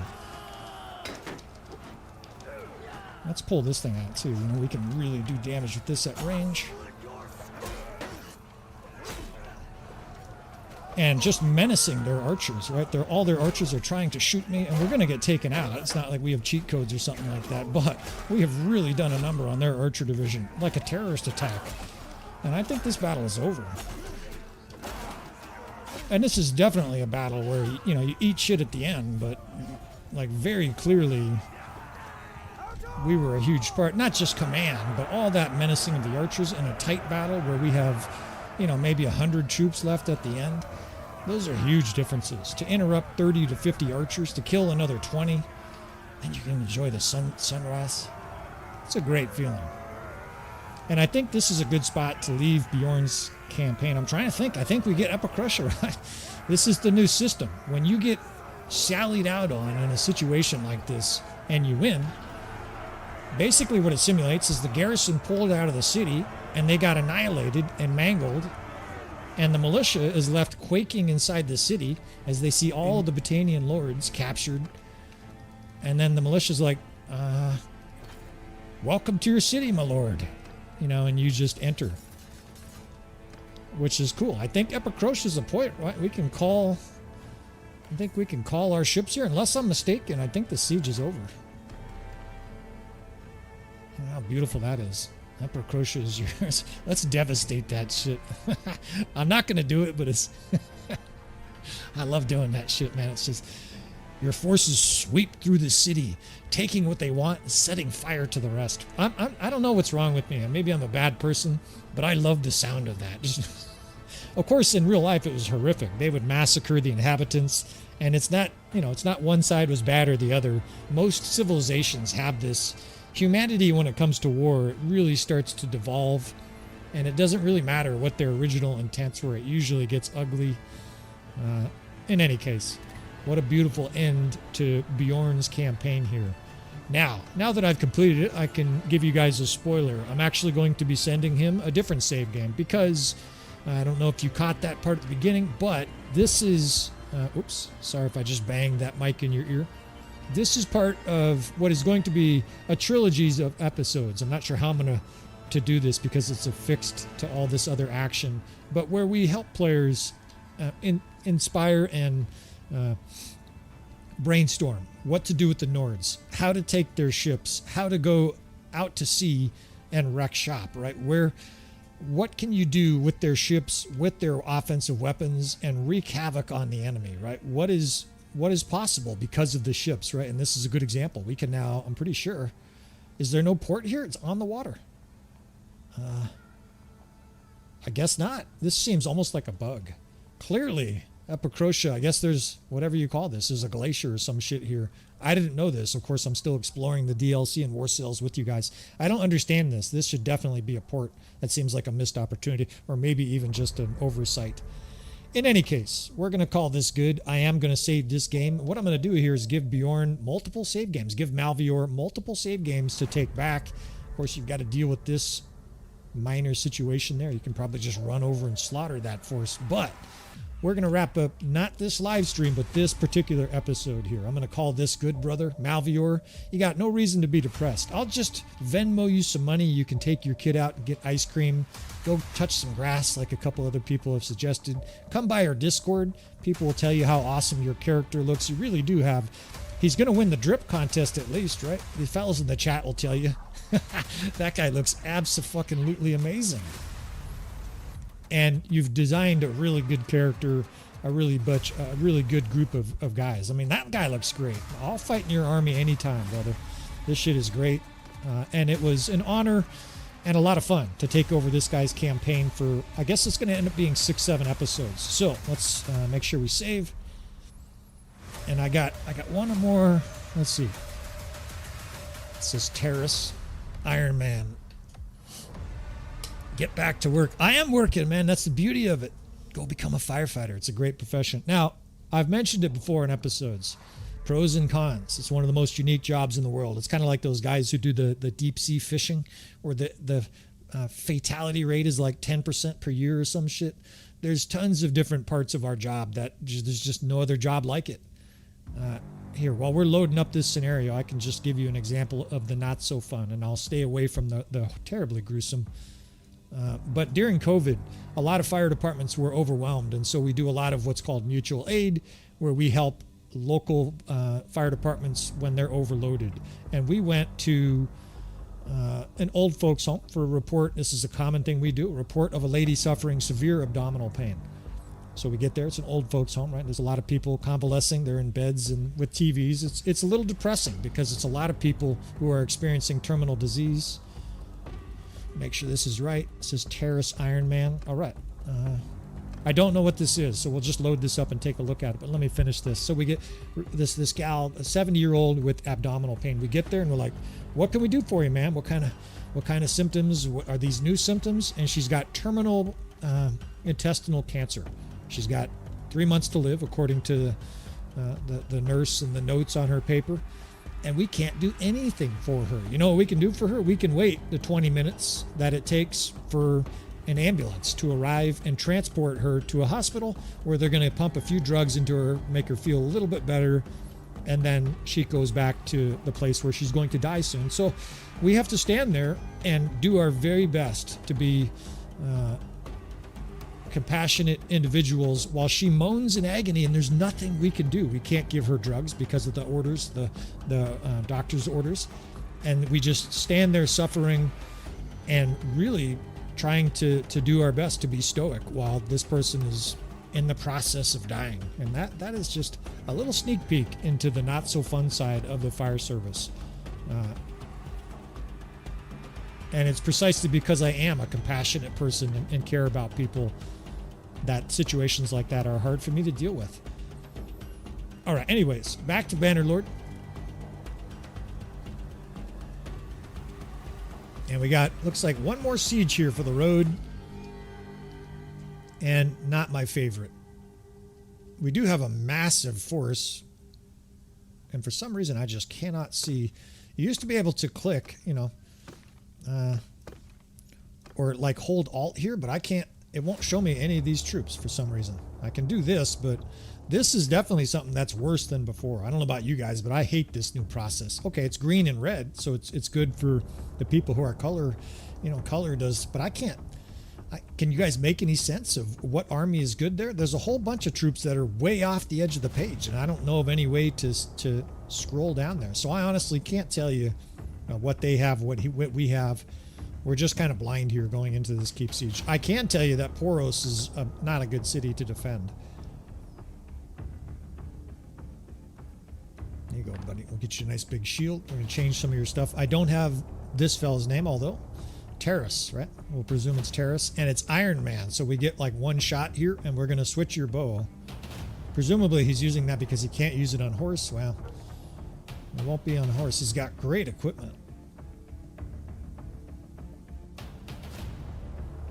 This is a nice weapon. Those of you who have used a blunt one-handed weapon, it's a lot of fun. You feel like Kurt Russell in Tombstone, where you're bitch slapping Billy Bob Thornton. You're gonna do something, stand there and bleed. And I must be tired. I can't see. There is his one hand is 232. Let's do it. Let's use a bitch slapping weapon here. This will be fun. I don't know how much bitch slapping we'll do. We're probably going to get ripped apart, but let's do this siege here and wrap up today's stream. See, I'm starting to get fatigued. I guess it's old guy disease or something. Make sure difficulty's on the hardest, and in we go here. Now, I don't know if we're going to be able to set up our troops here. That's another thing. I'm not sure if he's a vassal, a mercenary in charge of the city. If we don't, and we're just tossed in, it's going to be unbelievably hard. And we got, it's stormy and shit. All right, siege tower, nothing. Oh shit, oh baby. Fire, well, holy shit, dude. This guy's got a fire catapult factory. 1, 2, 3, 4. Oh shit, and he's got a hole in the wall. So what an interesting siege this is, right? There's all kinds of shit going on here. It's almost like, with the lightning, it's sort of surreal here. Now the hole is a problem. The hole is a major problem, but there is a nice big area back here to put archers, and we're going to be able to rain holy hell fireballs on the enemy, although I imagine our troops on the wall here are going to get shot to pieces. Emphasis on pieces. And we don't have that many archers either. Okay, mostly we don't have a lot of troops because we're outnumbered so bad. So we'll do some of our standard stuff here. 4th, 5th, 6th. Let's get at least one attack dog division. We need 2 iron squares here. So let's do the 1st and the 4th. And there's some argument that your hole is a bigger threat than the door, right? And so let's put the very best troops here. We also need a shock troop division, if we even have it nearby, that can charge. The 3rd is archers. Okay. It's got some strange troop alignment. I wish we had some Nautes here, right? Anybody who's been here the whole stream knows that we had a great first siege where we had an unbelievable amount of Botania wildlings and Naute, and it was an interesting siege. We had hardly any archers and lots of skirmishers, which is a really unique siege. You will have to, I'm not going to blow it for you, but you will have to check it out. I'm pretty sure this will be available, like, I don't know how it works, 24 hours after this stream. I think this episode will be available. Now I'm putting these guys here, but it's very temporary. God damn, I got to turn this down. I don't know if you guys can hear the shit crackling. It's like perma thunder. I mean, it's absolutely crashing in my ears. All right, 8th Corps, 6th. We're gonna be able to cover that side. Strongest archers over here, for sure, where the hole is. In fact, I want 2 different types of strong archer divisions over here. Let's do the 7th and the 8th. That way it's easy to remember. What I like to do is I like to run numerically. If I'm going to have 3 or 4 archer divisions, 5th, 6th, 7th, and 8th, across, just like you're writing out letters as a grade school kid. I think we can move these units back, but you can't at the beginning because there's little flags here in our way. What I'm going to do is I'm going to put a bunch of archers over here, some of our best archers, and prioritize the hole in the wall, right? The hole in the wall is a big problem. Now, a lot of guys are probably thinking this before I'm saying it. Destroy both the siege tower and the ram. That's definitely a distinct possibility. I don't know what his siege skills are. I don't know what the enemy's siege skills are. Those are factors in this. Part of me thinks that would be too easy. If there's only a hole and we can get all of our archers over here. I'm not sure the enemy can get into this city, right? Because of that, I'm going to put the 6th archers here and just the 5th archers here. Now, this city is shitty as far as line of sight, right? We want to defend the courtyard here. We probably have no chance on the walls. This is all we can do for this side of the square. That's not very good. That's like, and maybe a third of those guys or half of those guys can shoot. That's not going to work very well. Hence, trying to destroy the ram.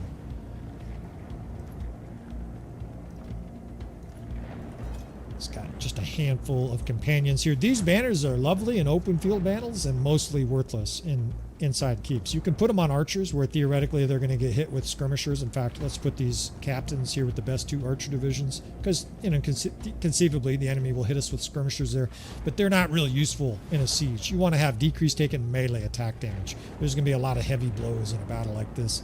All right, so we got to get to one of those early on, blow up a siege tower, and see how it goes from there, right? Now, you could do this, but there's also not a lot of room over here for your archers to stand. You can get archers back here. You can actually get them up the stairs, and Poros is one of the half-dozen cities that has a really good secondary defense. I'm not sure if he has the right troops for that, but we'll see how it goes. I've got the 3rd Division. They're basically extra. Oh, that's right. That's the shock troop division. All right, let's see how this goes. I'm not thrilled about it. I feel bad about this siege for some reason. I guess it'll largely depend on what kind of siege we can destroy here. Make sure no archers are misbehaving. You can usually see them running up there right away if they're going to go up on the walls. Again, that happens because they're in the wrong formation. The AI thinks you're an idiot. It's got your troops in scatter around, and then it just takes over. So definitely siege tower priority number 1, right? And they aimed it like a dipshit. It's their fault. And it should be easy to destroy this siege tower, right? We got fire catapults everywhere. In fact, there's an argument to be made for not destroying it so that we can kill some of the troops behind it, right? If we can get 2 or 3 shots. I think the reason you destroy it here is that look where the enemy is going to stack up when we destroy it, right? I'm going to try to hit the troops just over. When we destroy it, I got a lob shot there to killing massive troops at the gate, right? If we can't destroy the ram, and I guess I should be trying to kill this siege tower faster so that we can destroy the ram. That should do it. 1 more shot. I might be able just to kill the ram with throw shots, right? I can just throw. There's about 10 or 12 of those fireballs left. I think this thing's cooked. Kaboom. We've got our bitch slapping mace. I don't even know if I can reach anything from here. Probably should have waited. Let's see what she hits. She's trash talking him. And there's fireballs there too. Man, we just have fireballs everywhere. The ram is full health. So it's probably not going to be something we can do. I don't know if I can even reach it from here.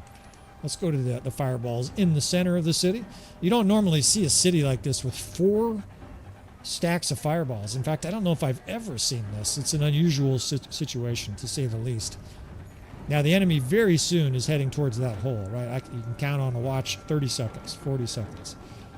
And it did 1900. This ram is toast. I don't know what to do here. My instincts say to destroy it, and then... Oh, you know what? Oh, shit. I'm sorry, dude. You got in the way. We're not going to be able to destroy the ram. We're barely denting it. Oh, wait a second. What happened? What the fuck happened? I must have been hitting the keep. It did like 1900 damage, and there was no damage to the actual ram itself. I think we got this shit. The flip side is like, well, this keep siege is too easy, so you know what I'm going to do? What do we do here? This is someone's save game. See, you get these fucking moral dilemmas. I mean, too late now. The ram is dead. All right, so enemy pouring to the other hole, right? Once this happens in a keep siege, the enemy doesn't give a fuck about anything except the hole. And on the surface, it's easy because there's only one hole. On the other hand, and I'm just going to do it right now, the enemy is going to pour through the gate. They don't stand on ceremony anymore. They don't give a fuck. They're going to charge into the keep. I don't know for sure, but that's what my instinct says. And look at these guys. We got some disobedient fucks. I tell you guys, get back. Do what you're fucking told. That was line formation to pull them out of their bad formation. and then very temporarily, I'm telling them to fall back. It's the reason it's temporary, and we lost a bunch of archers there. Oh shit, yeah, we're fucked. Look at this. Do we have any infantry?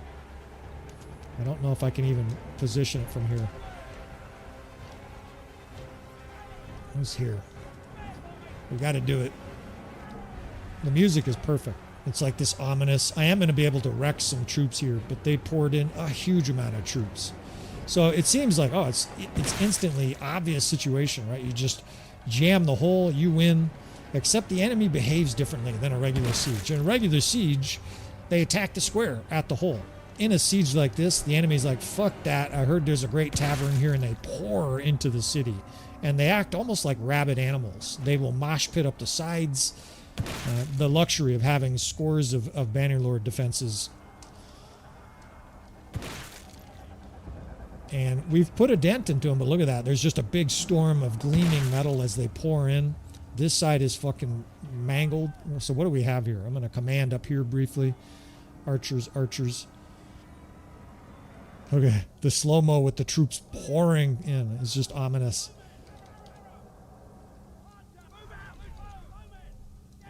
All right, so let's see. 2nd Division's there. 2nd Division, you just volunteered to die. Let's charge with the 1st Division as well. We've got to get archers pulled back, and a secondary defense is the only chance we have, right? So let's start sending troops. 5th Division, 6th Division. I don't even know if we have enough troops. It's hard to know how many troops we have left, right? And of course, I don't usually access the menu. I'm hoping that triangulates those guys as best as possible the fuck out of here. I'm probably going to get cornered and trapped. The enemy's pouring thousands of troops in towards the gate. That square is utterly swarmed. I got to get down, too, because if I don't command, we're cooked.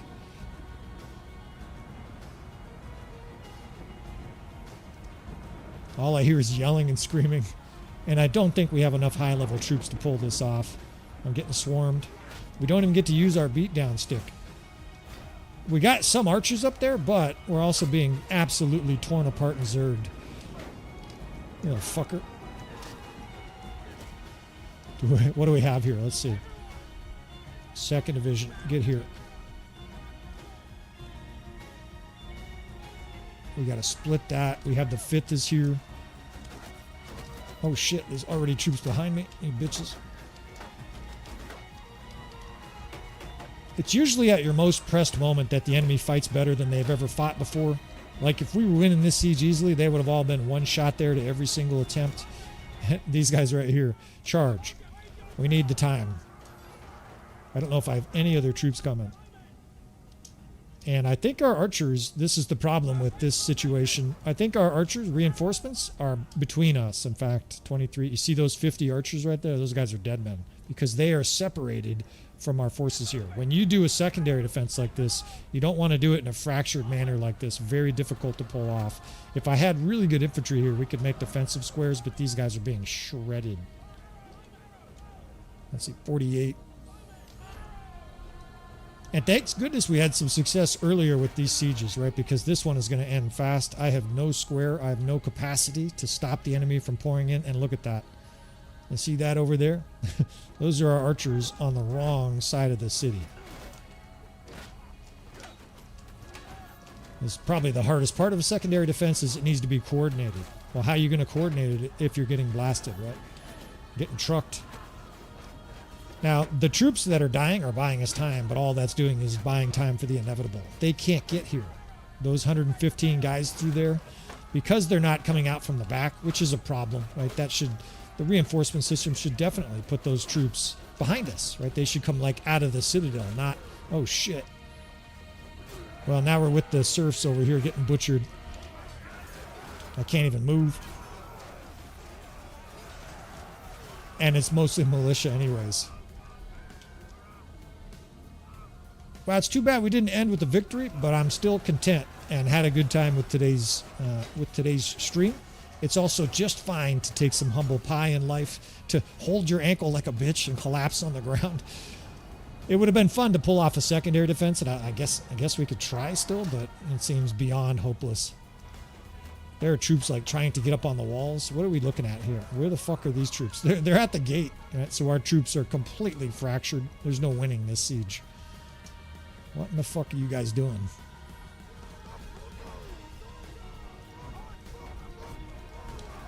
We have mostly archers too. Do we have any infantry that can stand here like men? You guys just got volunteered. Voluntold, we say in the fire department. And I keep getting killed. Then it fast forwards. I'm not thrilled about that feature. That must be a feature that I have set. The RTS mod. There's a bunch of different features that you can change with the RTS mod. And just this about. The women are screaming. Our troops are butchered. And that's going to wrap up today's stream. That said, friends, it's been a lot of fun.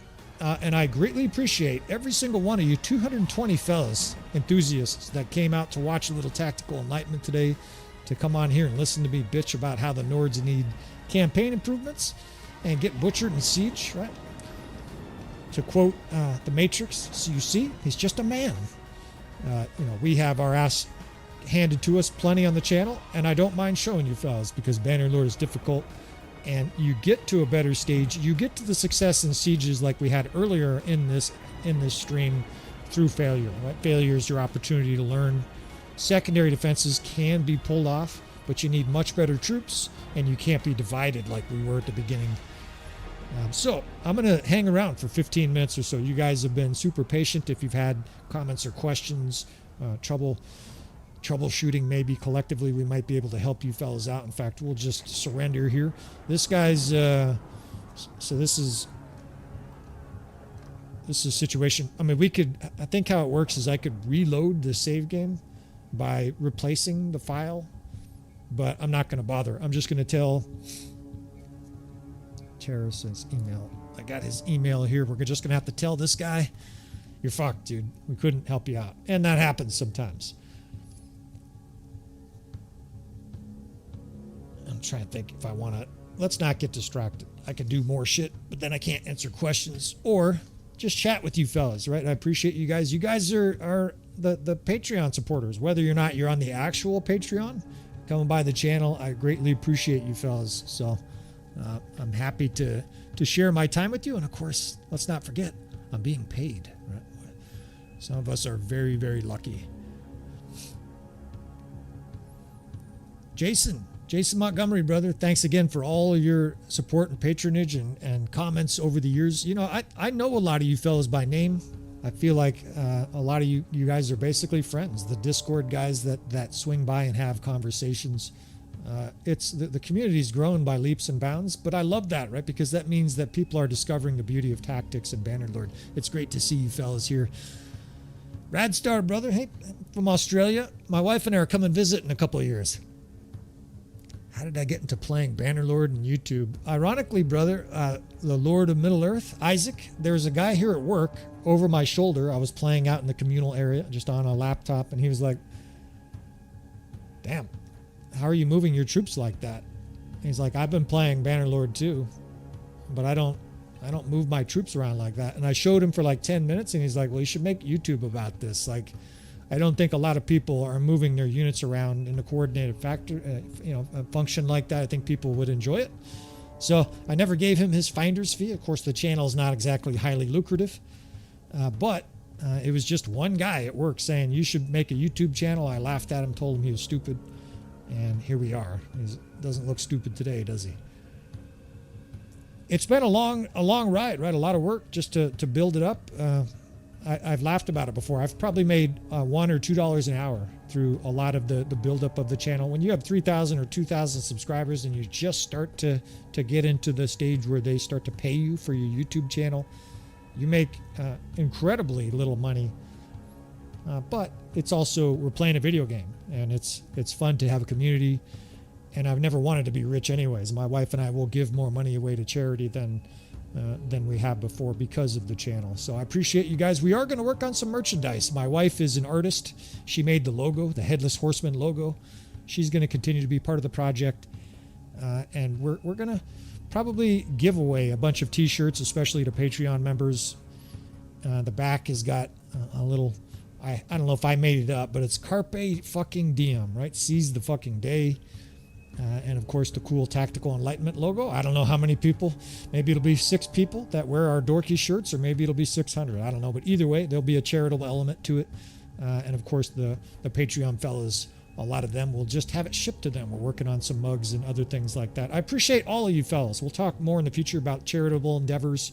My wife and I are very much into giving back, including you fellas. I hope down the road to have giveaways and whatnot. Although a lot of people here don't seem to take it. I offered to buy people copies of War Sales on the Discord because there were some guys who were like, I can't afford it. And I was like, come on, man, this is going to be great. I'll just buy it for you. Like, let's go. Let's play this game. And like 6 guys took me up on it. So the community is amazing, right? There aren't a bunch of grifting guys trying to make $5 over here and $5 over there. And I appreciate each and every single one of you fellas. I hope there were no ads in today's stream. I don't think there should have been. I tried purposefully to say no ads. And if there were ads, please let me know. I appreciate you fellas. We'll do this again sometime. Thanks again for patronizing the channel. And I will see you friends next time. Although I'm going to sit here for a few minutes and just help you. It's way easier for me just to answer with words. If you guys have some kind of tip, I can tell this guy here to put user in a timeout. The guy with the tons of hearts, it's not that I dislike you. I'm just letting you take it easy on the hearts across the whole messaging screen there. I'm the dictator of this channel. Take that. No, I love you. I love all the hearts, but you got to let the other guys make comments.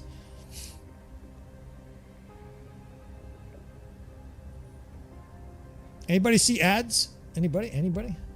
I didn't see if anybody saw ads. I don't need to make, I don't know, 50 cents or $2 from these streams. After all, I'm at work right now. So if you saw ads on this stream, let me know. No. Anything but stream every day, Ralph. I don't have the time. I mentioned it earlier. Full-time firefighter. I try to be a full-time good husband. I haven't streamed probably in a month. And maybe it'll be once a month, but I doubt it. My wife and I are going to do some travel. We're hoping to have a nice big garden on a farm-style property, so we're going to be out in the muck, turning over the soil. But I will try to stream periodically, especially for major events. This one was a good opportunity because I had so many Disaster of War episodes that I felt it was a perfect opportunity to do 5 or 6 today for the stream, and I think it worked out pretty well. I appreciate it. All the guys saying no ads. I like it. The Lord of the Ring mods, I'm on it, brother, for sure. I haven't really gotten too deep into it yet, but I'm going to be the biggest fan especially once it nears final development and the unique cities and castles are available. Man, am I excited for that.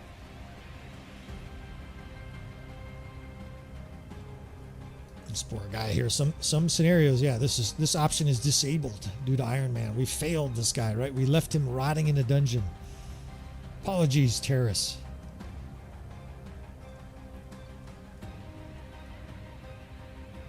Mixing Cav and archers. I don't know the bug you're talking about. I haven't even heard of that, Sparks. Mixing. You might be doing that. There might be a setting or a division composition that you have, Sparks, that's mixing your divisions. I never have cavalry mixed with archers. What I have is I have infantry mixed with archers. The reason that happens is if you have a commander in charge of that division that is really good at cavalry and is on horse, and they're in charge of a archer division, the AI will say, well, here, let's give you some cavalry at least because you don't know what you're doing. Even if that's your intent, the system gets confused. So try resetting that division. Realm of Thrones. I've done some Realm of Thrones. We'll jump into it again. I know there have been some updates. You can drown yourself in overhaul mods. You know, I could never see the sun again if I explored all these mods in great detail, but it's on the list, brother. Radstar, I will definitely be doing more Realm of Thrones in the future, maybe even an epic storyline driven campaign. We shall see. The Patreon supporters have a big say in future campaigns. And I think it was 3rd or 4th in one of the polls we did.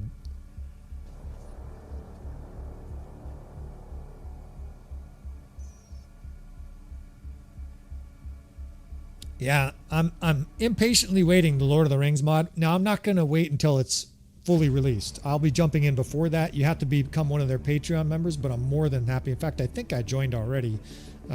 They're trying to generate some level of effort and funds funds from all their effort. This is a lot of people that are probably working feverishly to make this mod.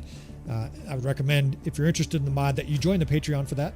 And I have no affiliation, by the way. I don't get any kickbacks or anything.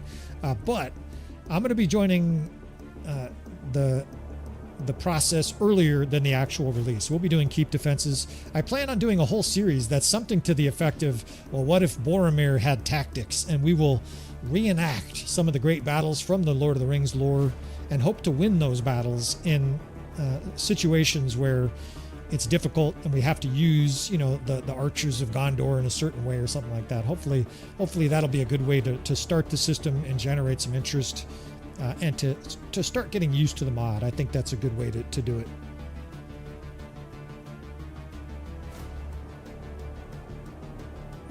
Mr. Argyle, one of the original. You're like one of the original 8 horsemen. I love seeing names that have been with us since almost the beginning. Like 2.5 years ago, I had 6 subscribers. And then, 2 years ago, we had 100. And the number's baffling to me. There's a K in it now. That's wild, man. You fellas are great.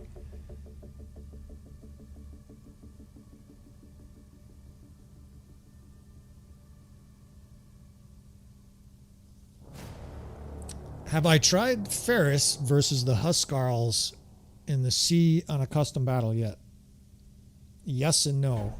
I have done about 150 custom battles because I'm working probably way too hard. I'm probably way too deep in the weeds on it on a Mariner episode. And the reason I'm doing that is I'm trying to determine essentially what is the best makeup for troops at sea, what's the best way to use troops at sea, and what are the best mismatches that we can take advantage of. Everybody knows that your skirmishers, I'm almost certain that if you know what you're doing and you have Aserai Vanguard Ferris, you will liquidate Huskarls at sea because of the accuracy and deadliness of those high level javelins. They're not going to fight as well, of course, once you get to hand to hand, but archers and skirmishers should rule the day at sea, and so far that's what the tests show. Richard, brother, I love to hear that, man. I mean, my uncle, when I was 8, took me out to donuts, took me flying, took me to the fire station, and I was hooked. In the United States, the best way to become a firefighter is generally through the military. And I know that seems like strange advice, but you can early on in a military career, and Coast Guard is a good route, Air Force is a good route. You can basically notify the people involved of your future career. This is what I want to do, right? And they'll send you to school. They'll get you certed out. They'll get your foot in the door. And from there, it's pretty easy to land a firefighter job because once you have all the qualifications, as long as you're a fairly intelligent lad, you've got a good shot. Good luck, brother. I agree. 100% archers. I think 100% Sky God's Chosen would just maul everything in sight. I haven't gotten that far into it. I've done a lot of the Marine units, but I'm almost certain like 400 Sky God Chosens with a good commander, or even better, 300 Sky Gods Chosen, and then 100 Huskarls on like a mothership is just the meta. Fiend Champs obviously rip it up too. Fiend Champs, even after the nerf, are still incredibly powerful. But I think the Mariner bonuses for the Huskarls and the Sky God Chosens, they once they run out of ammo, then they start ripping it up with their sword and shield. I think that would be a lethal combination.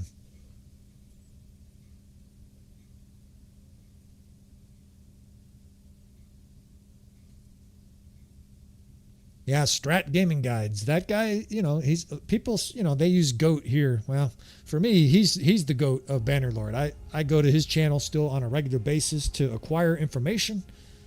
He is, at the forefront of Bannerlord, and a lot of respect for that guy. If you guys haven't checked out Strat Gaming Guide, he does a lot of the guides that people have asked from our channel way better than I'm going to be able to do them, right? Go see some Strat Gaming Guide. I'm very happy to give his channel a pump, and we have, other than a friendly relationship, we don't have any affiliation, right? I don't do that a lot. In fact, I never do the quid pro quo, like you build up my channel, I'll build up your channel. I just like recommending channels when I think it's valuable for you fellas. I think that's a service I can do for you fellas as somebody who's experienced a lot of Bannerlord and a lot of YouTube channels, is to send you in directions that'll be positive for you.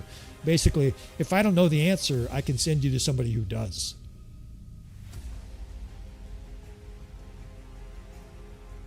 Love it, John Paul. And you were a great pope, too.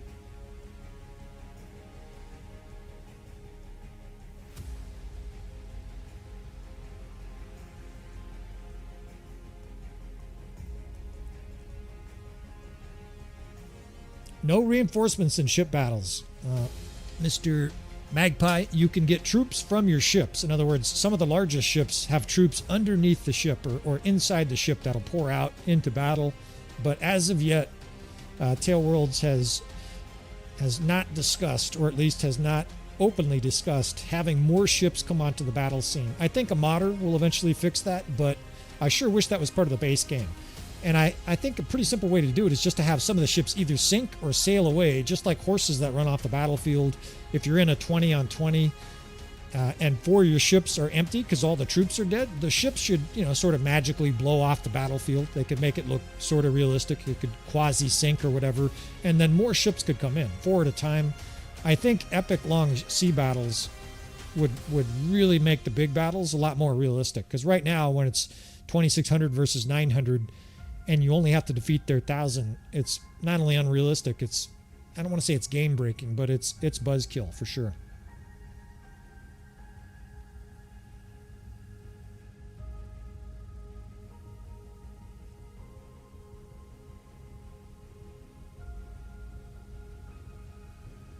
Check out the Sturgeon Reavers. We've done a little bit of that. I've done some testing on land. I'm testing the Marines on land and at sea. That's probably why I've wasted so much time on it. I'm halfway, not even halfway through a good episode. It's one of those situations where you start a project and you realize halfway in you're like way over your head, or at least you're trying to make it a little bit too detailed. That's kind of where I am with the Mariner episode. Especially I'm discouraged because sea battles are somewhat rare. That's why I've been focused on the foot troops. We'll have an infantry ranking, at least the top 7 infantry, right? What are the best 7 infantry? Anybody got a list? Make your list right now. I'm curious what you guys think are the best 7 infantry right now in Bannerlord. I think the list that we share tomorrow, the Royal We, tomorrow, is going to surprise some people, because there's some units on the list where you're probably going to be like, what the fuck? And then, of course, we'll provide evidence of that. I'm not just making some shit up. Obviously, it's subject to opinion. Like, what are we talking about here? Are we talking keep defense? Are we talking ship battles? Right? Everything changes. The goal of it was, what is the best 7 units overall? In other words, factoring in the various different things: siege defense versus infantry versus cavalry, etc. Yeah, they fixed them. The two-handed maces suck. That's how they fixed them. If your question was, and brother, I think I saw your email and didn't have enough time to assimilate it today. It looked like you had a scenario. They fixed them all right. They fixed them right into the shitty age, right? The sturgeons suck.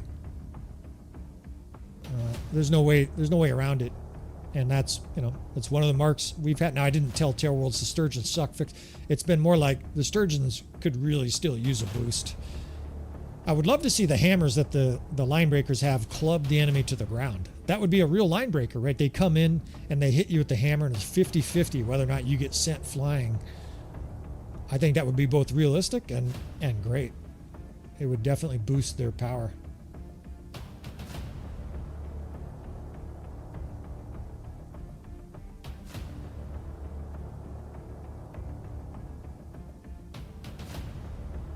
Yeah, you would think the Huskarl's got to be number 1, right? Well, you're going to have to wait for the guide. No, you guys are here for the stream. I'll just tell you, the Huskarls are not number 1. I think you're going to be quite surprised.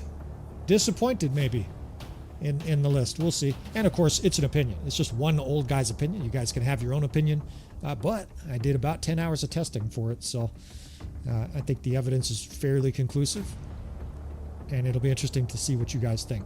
All right, actually, I need to polish that episode. I'm going to work on that. And so that's a good reason for me to call this good. I think that was a 4-hour stream. That's about as much as I can do. My voice is starting to go. I appreciate you fellas again. Thanks for tuning in today. 200 and some fellas, man. Not just fellas, but enthusiasts, right? 200 rocks of the tactical world of Bannerlord. I appreciate you fellas.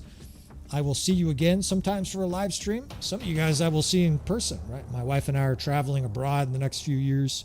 Maybe we'll crack a beer one day with our goofy Tactical Enlightenment t-shirts. I appreciate you for tuning in today, fellas. Hit that like button if you don't mind, and I will see you, friends, next time.